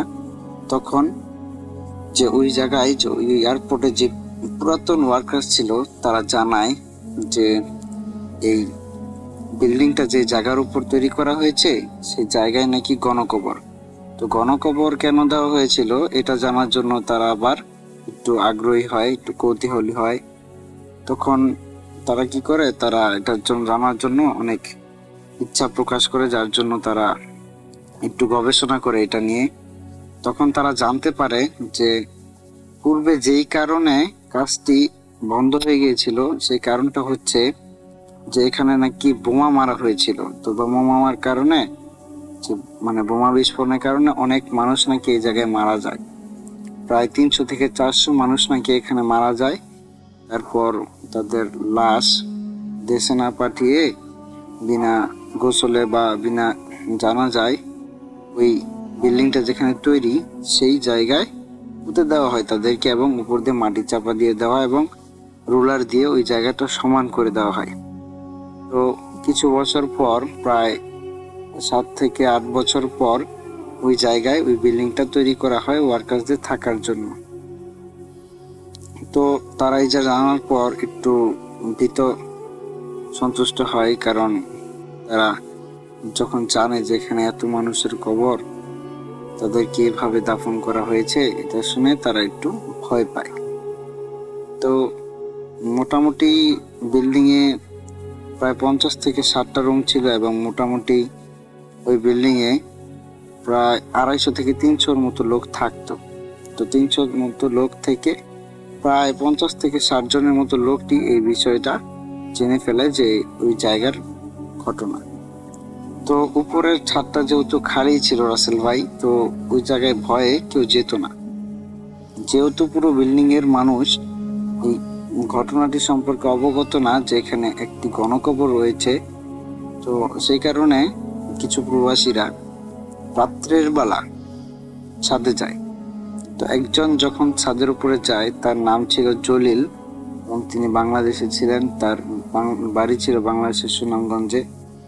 তো তিনি যখন উপরে যায় কথা বলতে বলতে, তার পরিবারের সাথে তিনি কথা বলতে বলতে তিনি উপরে যায়, তখন তিনি প্রায় 20 থেকে 25 মিনিট উপরে কথা বলছিল। তো তিনি হঠাৎ করে খেয়াল করেন যে ওই ছাদের উপর কেমন যেন বাতাস বয়ে যাচ্ছে, কিন্তু তার শরীরে কোনো বাতাস লাগছে না। এটা দেখে তিনি খুবই ভয় পেয়ে যায়, কারণ বাতাস চারিদিকে এত, কিন্তু তার শরীরে কোনো বাতাস লাগছে না। তা দেখে তিনি ভয় পাওয়ার পর তিনি দৌড় দিয়ে নিচে নেমে যায় এবং নিচে এসে তাদের রুমমেটদের এটা জানালে তাদের রুমমেটরা উপরে যায়, গিয়ে দেখে যে কোনো বাতাস নেই। তো তারা তাকে নিয়ে একটু মজা উড়ায় যে তুমি হয়তো বা সারাদিনে ক্লান্ত, তাই তুমি একটু ভুল ভেবেছ। তো তারা যখন ওনাকে এটা বলছিল তখন উনি বলে, দেখো ছাদের কর্নারে কি একজন দাঁড়িয়ে আছে। তো তার এই কথা শুনে আবার সবাই মজা নিতে থাকে যে তুমি আবার উল্টাপাল্টা বলছো। কিন্তু রাসেল ভাই যখন তারা পিছনের দিকে ঘুরে দেখে, তখন তারা দেখে আসলেই রুমের ওই কর্নারে কিছু একটা কালো দাঁড়িয়ে আছে। তো তারা এটা দেখার পর, 2 জন ছিল তার সাথে, দেখার পর বলছে আরে কিছু না, এটা ছায়া নিয়ে তার সাথে মজা নিচ্ছিল। কিন্তু যখন ওই অবয়বটা তাদের দিকে ঘুরে তাকায়, তখন তারা ওই সিনটা দেখার জন্য মোটেও প্রস্তুত ছিল না রাসেল ভাই, কারণ ওই জায়গায় ছিল একজন ছেলে, যাকে কিনা আমার চাচা দেখেছিল। তো ওই ছেলেটা যখন তাকায় তখন তার পোশাক আশাক, তার বিভৎস ভয়ানক চেহারা দেখেও সবাই ভয় পেয়ে যায় এবং সবাই নিচে নেমে পড়ে। নিচে নেমে পুরো বিল্ডিং এর মানুষ জড়ো হয়ে যায়। এই ঘটনা শোনার পর তারা একটু ভয় পেয়ে যায়। তো তারা কি করে, তারা যে যার মতো রুমে চলে গিয়ে ঘুমিয়ে পড়ে ওই দিনকার মতো। তো আগে তো রাসেল ভাই ওই 50 থেকে 60টা রুমের ভিতরে 5 থেকে 6টা ঘরের ভিতর নক হতো রাত্রেবেলা, কিন্তু ওই দিন রাত্রে প্রায় সব রুমেই নক হচ্ছিল। তখন তারা প্রচন্ড ভয় পেয়ে যায় এবং তাদের যে ইনচার্জ ছিল তাকে কল দেয় এবং জানায় বিষয়টি। তাদের ইনচার্জ জানতো যে এই জায়গায় এরকম ঘটনা ঘটতে পারে, কারণ তিনি এই গণকবর সম্পর্কে আগে থেকে অবহিত ছিল। তো তখন তিনি বলে যে না, সমস্যা নেই, তোমরা ঘুমিয়ে পড়ো, ওটা কিচ্ছু না। তো তিনি এটা সম্পূর্ণ অ্যাভয়েড করে দেয়, কিন্তু তারা খুবই ভয় পাচ্ছিল। তো তারা ভয়ে ভয়ে ওই দিনকার মতো রাতটা পার করে দেয়। তো পরের দিন কি ওই রাত্রিবেলা ওই বিল্ডিং এ শুতে রাজি না, প্রায় 250 থেকে 300 লোক বিল্ডিং এ শুতে কেউই রাজি না। তখন যাই হোক, অনেক কোম্পানির জোরাজোরিতে তারা ওই জায়গায় থাকতে বাধ্য হয়। অনেকটাই বাধ্য হয়ে তারা যায় ওই দিনকার রাত্রে। তো ওই দিনকার রাত্রে যাওয়ার পর তারা যে যার রুমে প্রবেশ করে এবং উপরে যে ছাদ ছিল ওই ছাদের ডোরটি লক করে দেয়, যাতে কেউ ছাদের প্রবেশ করতে না পারে, ছাদে মানে উঠতে না পারে। তারা লক করে নিচে চলে আসে এবং যে যার মতো নিচে রুমে গিয়ে ঘুমিয়ে পড়ে। তো যখন আনুমানিক রাত 4টা বা তার একটু আগে বা 3টা এরকম টাইমে তারা একটি শব্দ শুনতে পায়, যেটা ছিল ছাদ থেকে। তো আমার যে চাচা ছিল তিনি শব্দটা পরে শুনতে পেয়েছিল, কারণ তিনি ক্লান্ত ছিল, ঘুমাচ্ছিল। তো তার রুমমেটরা শব্দটা আগেই শুনছিল। তো তারা শব্দ শুনে উপরে যাওয়ার জন্য সিদ্ধান্ত নেয়, কারণ অনেক জোরে জোরে শব্দ হচ্ছিল। মনে হচ্ছিল বিল্ডিংটা কেউ কাঁপাচ্ছে বা বিল্ডিং এর উপর কেউ নাচছে, তাদের ছাদ পুরোটা কাঁপছে, এরকম ফিল হচ্ছিল তাদের। তো তারা সিদ্ধান্ত নেয় যে উপরে যাবে, যা হওয়ার হবে দেখা যাবে। তো মোটামুটি 50 থেকে 60 জন লোকের মতো তারা উঠে পড়ে ঘুম থেকে, আর বাকিরা তখন ঘুমাচ্ছিল। তখন এত মানুষ যখন ঘুম থেকে উঠে পড়ে তখন সবাই একটু সাহস পায় যে না, এখন যাওয়া যায় উপরে। তো সবার আগে আমার চাচা ছিল উপরে যাওয়ার জন্য, কারণ তার কাছে ডোরের লকের চাবি ছিল। তো সে যখন চাবি দিয়ে ডোরটা ওপেন করে এবং ভিতরে যায়, তখন দেখে যে অনেক হাওয়া বইছে ওই ছাদের উপর দিয়ে এবং কিছু দেখা যাচ্ছে না, কিন্তু ওই ছাদের যেই ধুলাবালিগুলো ছিল ওই ধুলাবালি ওই ছাদের উপর দিয়ে অনেক গড়াগড়ি খাচ্ছে এবং নাচছে, এরকম মনে হচ্ছে। তো তারা এটা দেখে খুবই ভয় পায় এবং দৌড়ে নিচে চলে আসে এবং পুরো বিল্ডিং এর মানুষকে সেটা জানায়। তো ওই দিন রাত্রে আর কেউ ঘুমায় না, কিন্তু তারা যখন সকালবেলা তাদের কাজে যাওয়ার জন্য বের হচ্ছিল, তখন তারা সকালে যখন তারা তাদের বিল্ডিং এর মেইন গেট দিয়ে বের হয়, তখন দেখে যে তাদের ওই বিল্ডিং এর সামনে 7টা লাশ। তো এটা রাসেল ভাই তারা দেখার পর খুবই ভয় পেয়ে যায় এবং দেখে যে তাদের লাশের মাথা নেই। তো এটা দেখার পর তারা আরো ভয় পেয়ে যায়। ভয় পাওয়ার পর তারা আর কোনো মতেই কেউই বিল্ডিং এ রাত্রে থাকার জন্য রাজি হয় না। তো আবার বিল্ডিং এর যে ওনার ছিল মানে কোম্পানি, তো কোম্পানি আমাদেরকে অনেক প্রেশার করেছিল যাতে আমরা থাকি, কিন্তু তারা কেউই থাকতে চায়নি। তারা যে যার মতো অন্য জায়গায় চলে গিয়েছিল। রাত্রে একজন পার্সনও ওই বিল্ডিং এ চায়নি থাকার জন্য। যাই হোক, এটা দেখার পর যখন তারা অনেক ভয় পেয়ে যায়, তখন তারা যে যার মতো তাদের কাজে চলে যায় এবং তারপরে খবর পায় যে তাদের ওই 7টা লাশ যখন যে পুলিশ টিম রেস্কিউ করতে যায় বা সাতটা লাশ দেখতে যায় ঘটনাস্থলে, তখন তারা গিয়ে কোনো লাশই দেখতে পায় না। তো তখন তারা যখন এটা জানতে পারে তখন তারা আরো অনেক ভয় পেয়ে যায়। তো ভয় পাওয়ার পর তারা আর কোনো মতেই ওই এয়ারপোর্টের ভিতরে কাজ করার জন্য কোনোভাবে রাজি হয় না।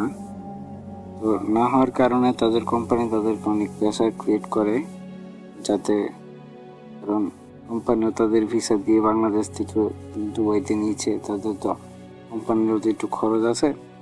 এই জন্য তারা একটু কোম্পানি একটু চিন্তিত হয়ে পড়ে যে এতজন লোক 250 থেকে 300, এদিকে কি করা যায়। তারপর কোম্পানির সিদ্ধান্ত নেয় যে তাদেরকে অন্য জায়গায় থাকার একটি ব্যবস্থা করে দিবে। তো কোম্পানি যখন তাদেরকে অন্য জায়গায় থাকার ব্যবস্থা করে দেয় তখন তারা ওই জায়গায় থাকতে রাজি হয়। তো তারা 250 থেকে 300 লোক আবারও এরকম একটা বিল্ডিং তাদের জন্য রেন্ট করা হয় 5 তলা। তো তারা ওই জায়গায় থাকতে শুরু করে। তো ওই বিল্ডিং এ যখন তারা উঠে তো যে যার মতো রুমে যায়। তো সেই বিল্ডিং এ আবার লিফট ছিল, যা আগের বিল্ডিং এ ছিল না, শুধু সিঁড়ি ছিল। তো বিল্ডিং এ লিফট থাকাকালীন সবার জন্য একটু সুবিধাই ছিল, কিন্তু যখন দু একজন লোক লিফটটি উদ্বোধন করতে যায়, মানে ফার্স্ট উঠতে যায়, তখন তারা ভিতরে প্রবেশ করার পর যখন তারা গ্রাউন্ড ফ্লোর থেকে 3rd ফ্লোরে উঠতে যাবে তখন তারা দেখে যে তাদের লিফট একটি মাঝামাঝি ফ্লোরে আটকে গেছে। তারা টেকনিক্যাল সমস্যা মনে করে, আর কিছু মনে করে না। তো আর কিছু মনে না করার কারণে তারা কল দেয়, সিকিউরিটিকে কল দিয়ে জানায় বিষয়টি। সিকিউরিটি পরবর্তীতে এসে দেখে যে লিফটটি গ্রাউন্ড ফ্লোরে আছে, কিন্তু তারা বলছে যে তাদের লিফটটি একটি মাঝামাঝি ফ্লোরে আটকে গেছে। দেখা গেল সিকিউরিটি অবাক যে কি করে এটা সম্ভব। তারা তখন সিকিউরিটি টেকনিশিয়ান ডাকে এবং চেক করে যে তাদের সিস্টেমে কোনো ঝামেলা আছে কিনা, কিন্তু তারা দেখে যে তাদের সিস্টেমে কোনো ঝামেলা নেই।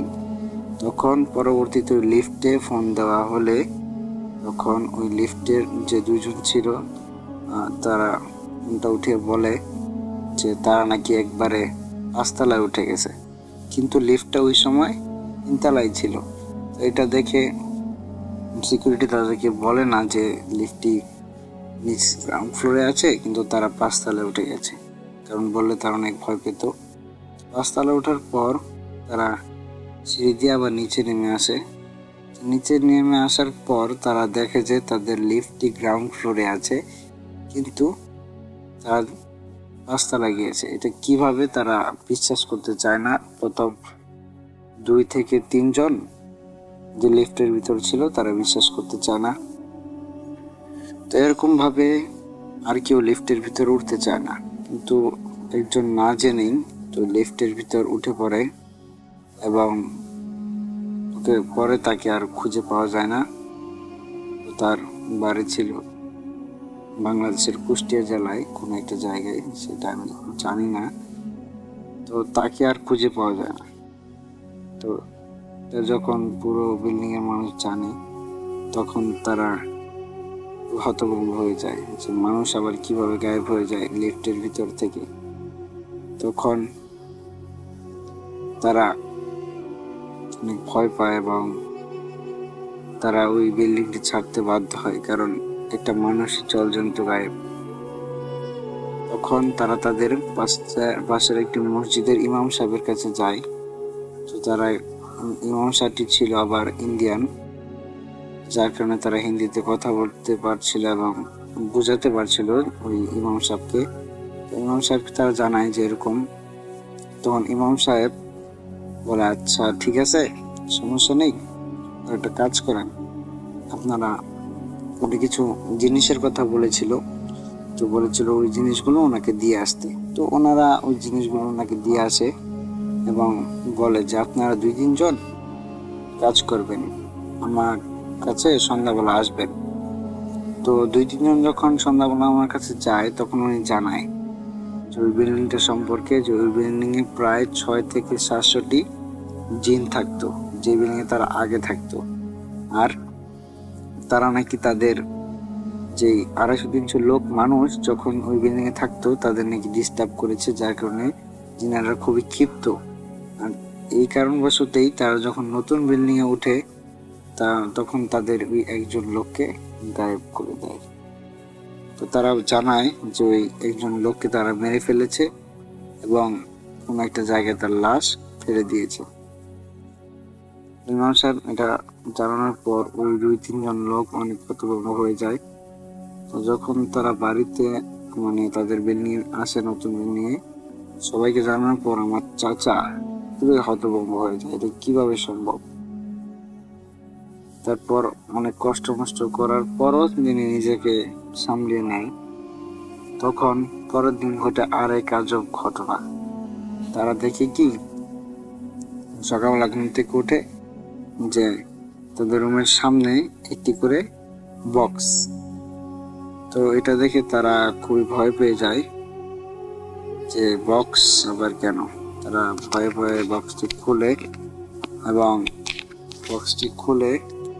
তারা বক্সের ভিতর দেখে যে একটি করে চুল এবং প্রায় চুলের সাথে নখ এবং চামড়া।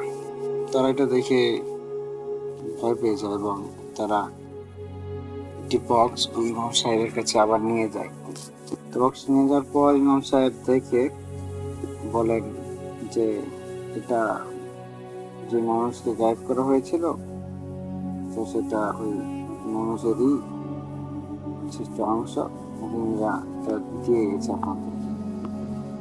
তো তারা এটা শুনে তখন তারা আরো ভয় পেয়ে যায়। তখন তারা ইমাম সাহেবের কাছে এর সমাধান চায় এবং সমাধান চাওয়ার পর ইমাম সাহেব বলে, আচ্ছা ঠিক আছে, আপনার 2 থেকে 3 দিন সময় লাগবে। তখন সময় চেয়ে নেয়, তো তারাও সময় দেয়। 2-3 দিন পর ইমাম সাহেব জানায় যে এই জিনটা অনেক শক্তিশালী জিন এবং এই জিনগুলো কিছু দাবি তার কাছে করেছে, যেমন তারা বকরি চায়, বকরি মানে ছাগল, প্রায় 10 থেকে 15টি বকরি এবং 10 থেকে 15টি দুম্বা তাদেরকে দিতে হবে এবং তার 7 মণ বা 8 মণ চাল তাদেরকে দিতে হবে। রান্না করে একটি মরুভূমির মাঝখানে রেখে চলে আসতে হবে।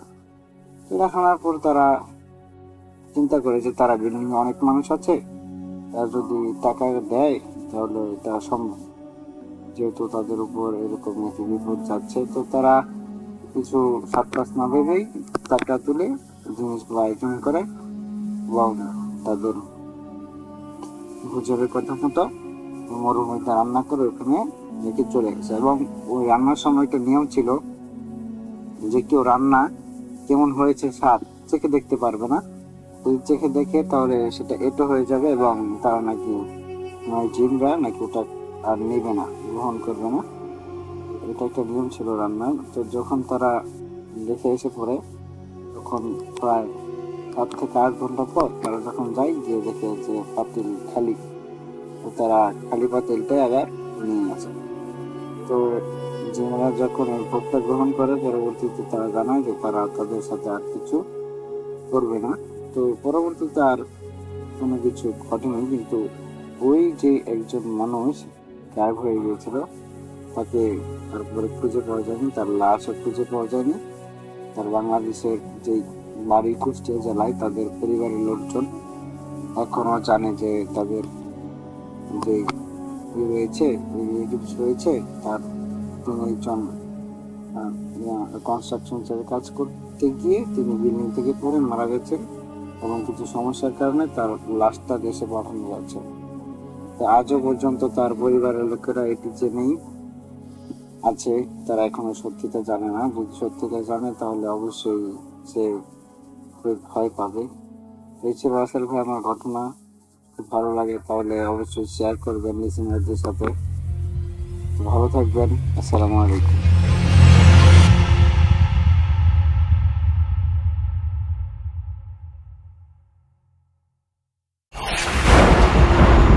লুকোচুরি খেলবে? লুকোচুরি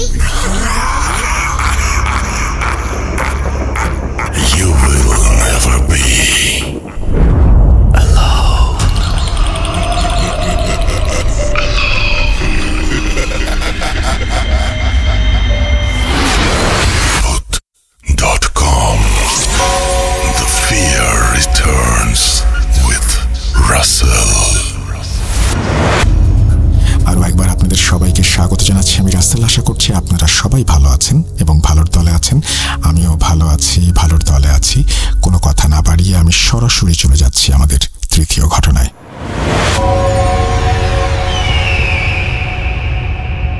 আসসালামু আলাইকুম রাসেল ভাই, আমি জানি আপনি সবসময় ভালোর দলেই থাকেন, আর জিজ্ঞেস করলাম না আপনি কেমন আছেন। আর রাসেল ভাই, আমি আগে একটা ঘটনা পাঠিয়েছি, হয়তো কোনো কারণবশত আমার ঘটনাটি সিলেক্ট হয়নি। এটা আমার দ্বিতীয় ঘটনা। আমি সৌদি আরব আবাদে থাকি। আসির অঞ্চলগুলোতে অনেক পাহাড় থাকে, দেখা গেছে অনেক খালি জায়গা। আসির অঞ্চলগুলোয় পাহাড় দিয়ে মানে পরিপূর্ণ, সম্পূর্ণ পাহাড় এখানে।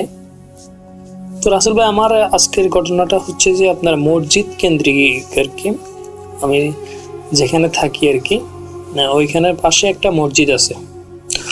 মসজিদটা হচ্ছে যে এক পাকিস্তানি, আমাদের পাকিস্তানি না, ও হচ্ছে যে এক ইন্ডিয়ান ভাই। ওইখানে নামাজ পড়ায়, 5 ওয়াক্ত নামাজ পড়ায় উনি। মাশাআল্লাহ, ওনার কোরআন তেলাওয়াত অনেক সুন্দর। তো রাসেল ভাই, এখানে হচ্ছে কি ঘটনাটা হচ্ছে যে ওর বাসাটা, যে ইমাম সাহেবের বাসাটা কিন্তু মসজিদের সাথেই অ্যাডজাস্ট করা। আমি ওর মসজিদটা একটু বর্ণনা দিই, ওর বাসাটা একটু বর্ণনা দিই। ওর মসজিদটা হচ্ছে যে আপনার করা, যেখানে অজু করে, অজুর ঘর বাদ দিয়ে অজু রুমটাতে ঢুকে, মানে যে অজুর যে খালি জায়গাটা আছে ওইখান দিয়ে ঢুকে তার রুমে যাইতে হয়। তো ও কি করে, নামাজ শেষ হওয়ার পরে প্রত্যেক দিন এই সেম সমস্যাটা হয়। নামাজ শেষ হওয়ার পরে আপনার ও রুমে যায় আর কি। অজু করার যে বাথরুম আছে, অজু করার যে জায়গাগুলো আছে, এগুলা সব মানে অফ করে, দরজা আছে অফ করে, বন্ধ করে তারপরে ও রুমে যায় একসাথে আর কি। অজু করার রুম, বাথরুমগুলা আর হচ্ছে যে ওর রুম, দুইটা রুম সাথে একসাথেই। তারপরে হচ্ছে যে আপনার ও কি করে, যখন মানে সব অফ করে ও রুমে চলে যায়, তখন আপনার দেখা যায় রাত হলে ওইখানের মধ্যে আপনার দেখা যায় কেউ উজু করতেছে, অথচ ও কিন্তু দরজা বন্ধ করে রাখছে। এমন মনে হচ্ছে যে আপনার কেউ উজু করতেছে, ওই উজুখানার মধ্যে উজু করতেছে, কেউ বাথরুমে যাইতেছে, কিন্তু এখানে কেউ নাই। এখানে মানে সব ও দরজা ও নিজে অফ করে, বন্ধ করে ও রুমে আসছে। ওর রুম একসাথে না, একটু সাথে মানে সাথে আর কি, সে আওয়াজ শুনতে পায় রুম থেকে। ওর রুম আর অজুখানার রুম দেখা গেছে একসাথেই। তো কি হয় যে কেউ মনে হয় যে মানে সৌদি আরবের মধ্যে আপনার দরজাগুলো সব বন্ধ করে রাখে। যখন আপনার নামাজের সময় শেষ, তখন সবগুলো বন্ধ করে রাখে। তো যখন ও ঘুমাতে যায়, ও দেখে যে মনে করেন যে আপনার কেউ উজু করতেছে, কেউ বাথরুমে যাইতেছে, কেউ দৌড়াদৌড়ি করতেছে, কিন্তু ও যখন বাহিরে আসে, রুম থেকে বাইরে আসে, দেখে কিন্তু ওখানে কেউ নাই, পুরো জায়গাটাই খালি। তারপর হচ্ছে যে আপনার ও সবসময় পাক থাকে, কারণ ও ইমাম সাহেব। তো যদি কোনোভাবেই যদি কোনো সমস্যা না পাক থাকে, তাহলে ও রাত্রেই মনে করেন যে ওর আমরা যে বোবা বলি বা বোবাজিন বলি বা শয়তান বলি, ওগুলা ওরে গলার মধ্যে চাপ দিয়ে ধরে। একদিন কি হয়েছে, ওর সাথে 3 জন ঘুমাইছিল আর কি। 3 জন ঘুমাইছিল, তিনজনের কি করছে, মানে অটোমেটিক খাট থেকে ওদেরকে হাওয়ায় ভেসে ফেলছে। বিশ্বাস করেন রাসেল ভাই, এটা সত্য ঘটনা। খাট থেকে ওরে মানে হঠাৎ করে একজনের চোখ মেলে দেখে যে ওরা খাট থেকে উপরে, খাট নিচে, ওরা কিন্তু উপরের মধ্যে হাওয়ার মধ্যে ভাসতেছে। মানে তারপরে সূরা, মানে আপনার কোরআন তেলাওয়াত সূরা, তারপরে আয়াতুল কুরসি পড়ে তারপরে আসতেই ঠিক হয়েছে, এরকম অবস্থা করে। তো ওখানে অন্য মানুষ ঘুমায় না, বা শুধু ইমাম সাহেব ঘুমায়।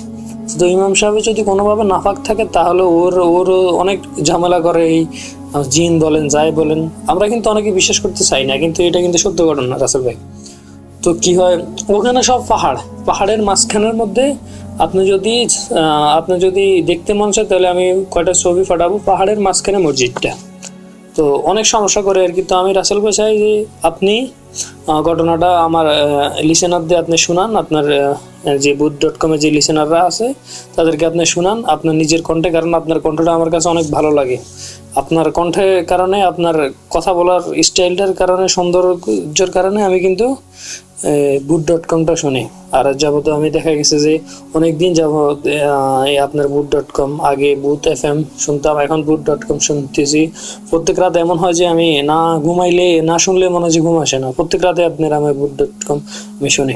আশা করি আপনি আমার এই স্টোরিটা অতটা বড় না, ঠিক আছে, কিন্তু লিসেনারদের কাছে শোনাবেন আমি আশা করতেছি। আর আমার ঘটনাটা সিলেক্ট হলে অবশ্যই আমাকে জানাবেন ভাই। আসসালামু আলাইকুম।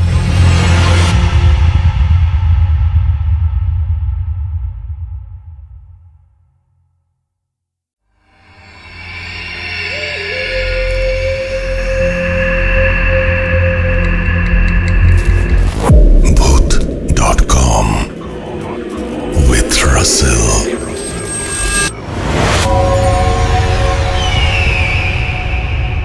আসসালামু আলাইকুম। রাসেল ভাই, ভালোর কথা জিজ্ঞেস করব না, কারণ আপনি সবসময় ভালোর দলে।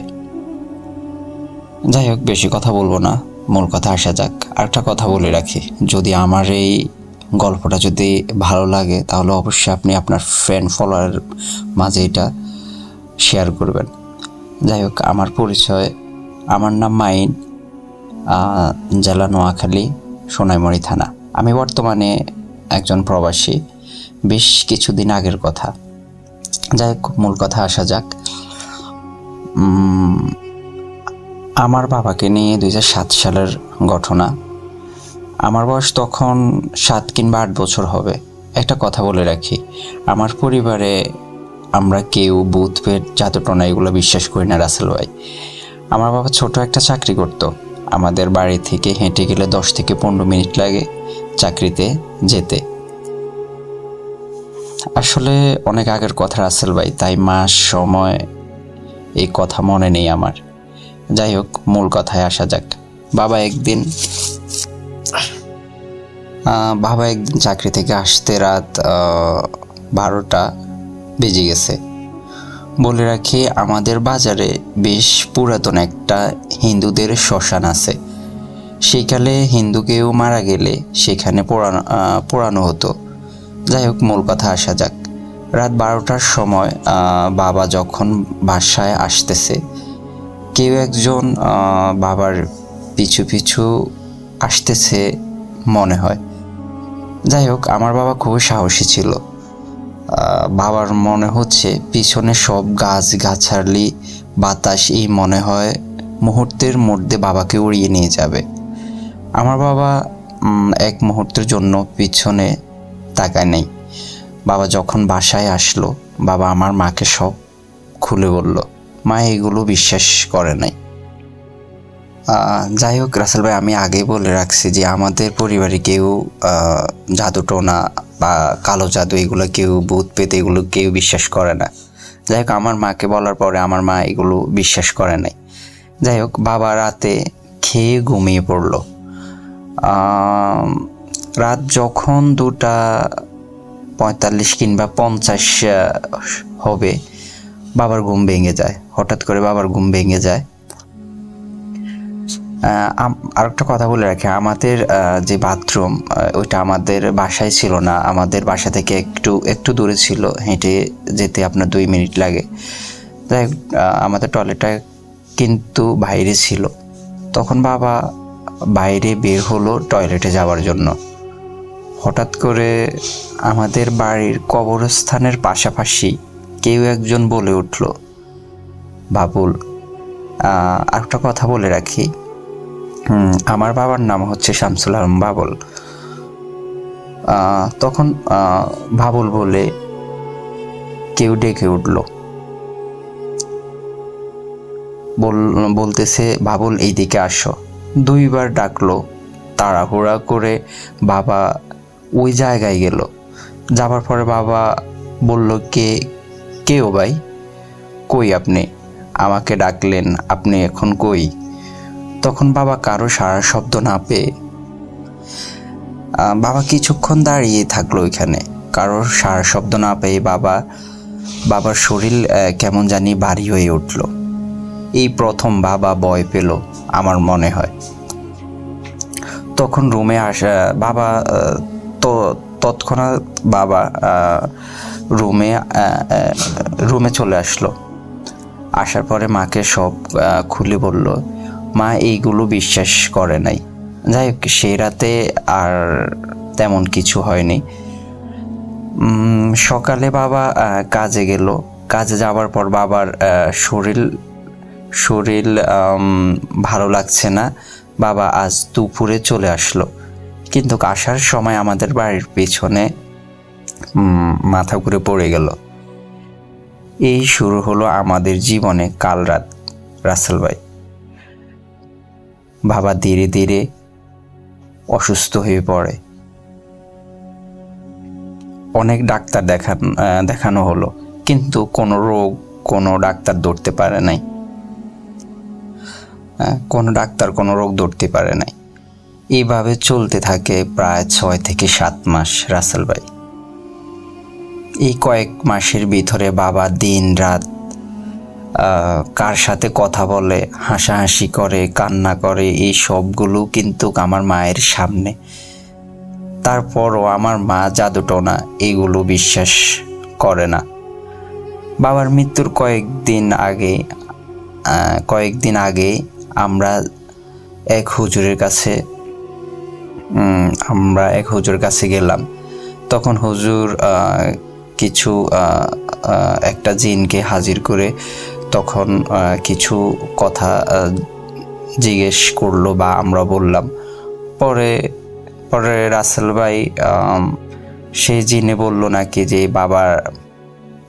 আমার বাবাকে কে যেন মেয়াদি তাবিজ করছে। ভাই রাসেল ভাই এই কথা শোনার পর আমরা খুবই অবাক হয়ে গেলাম। আমরা আসলে ভূত পেতে এগুলা কখনো বিশ্বাস করতাম না।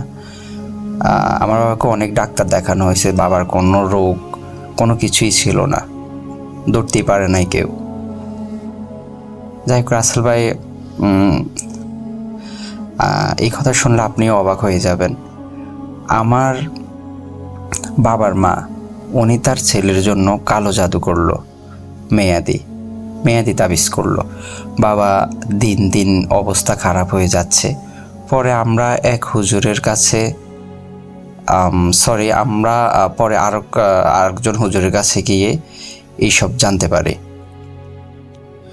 আমরা আরেকটা হুজুরের কাছে যাই যে এগুলো আসলে সত্যি কিনা। আমরা কিন্তু এখনো বিশ্বাস করি না রাসেল ভাই এগুলো। যাই হোক, পরে আবার কিছু জিনের মাধ্যমে আসলে কিছু কথা বলছিল। বলার পরে তারপরে আমার মা একটু বিশ্বাস করতেছে যে আসলে তো সত্যি এরকম কিছুই হচ্ছে। তখন হুজুর বলল বাবাকে বাঁচানোর আর তেমন বেশি সময় নেই। আর হুজুর বলল বাবাকে মারার জন্য আম গাছ, তাল গাছ, মাছের শরীরে তাবিজ বেঁধে দিয়েছে। বাবা মরে যাওয়ার 10 দিন আগে বাবার ক্যান্সার ধরা পড়ে। আমরা তার ভিতরে বাবার শরীর একটু বেশি খারাপ হয়ে গেছিল। তখন আমরা বাবাকে হসপিটালে আবার ভর্তি করাই। তখন ওনার পেটের ভিতরে ক্যান্সার ধরা পড়ে। পেটের ভিতরে সব নাকি পৌঁছে গেছে। বাবা কিছু খাইতে পারে না, কিছু খেলে বমি আসে, এগুলো হচ্ছে বাবার সাথে। তখন আমরা ডাক্তার কাছে আবার ওনাকে ভর্তি করে হাসপাতালে। পরে এটা জানতে পারি। রাসেল ভাই, এই কথা শুনলে আপনিও অবাক হবেন। এই 10 দিনের ভিতরে বাবা বেশি মারা গেছে। বাবা মরে যাওয়ার 4 দিন পরে আমাদের বাড়ির সামনে একটা তাল গাছ আছে, সেটা মরে যায়। আমাদের ঘরের সামনে একটা আম গাছ আছে, সেটাও মরে যায়। রাসেল ভাই, আসলে এগুলো দেখে আমরা সত্যি অবাক হয়েছি। ওই হুজুর যা যা বলছে বা জিনের মাধ্যমে যা যা বলা হয়েছে সবগুলো সত্য হয়েছে। কিন্তু ওই সময় আমাদের হাতে আর সময় ছিল না যে বাবাকে বাঁচানোর। তো আসলে আমরা কখনো এগুলো বিশ্বাস করতাম না। কিন্তু যে পৃথিবীতে যে মানুষ এতটা নিকৃষ্ট হতে পারে নিজের গর্ভধারণী মা নিজের ছেলের জন্য তাবিজ করতে পারে।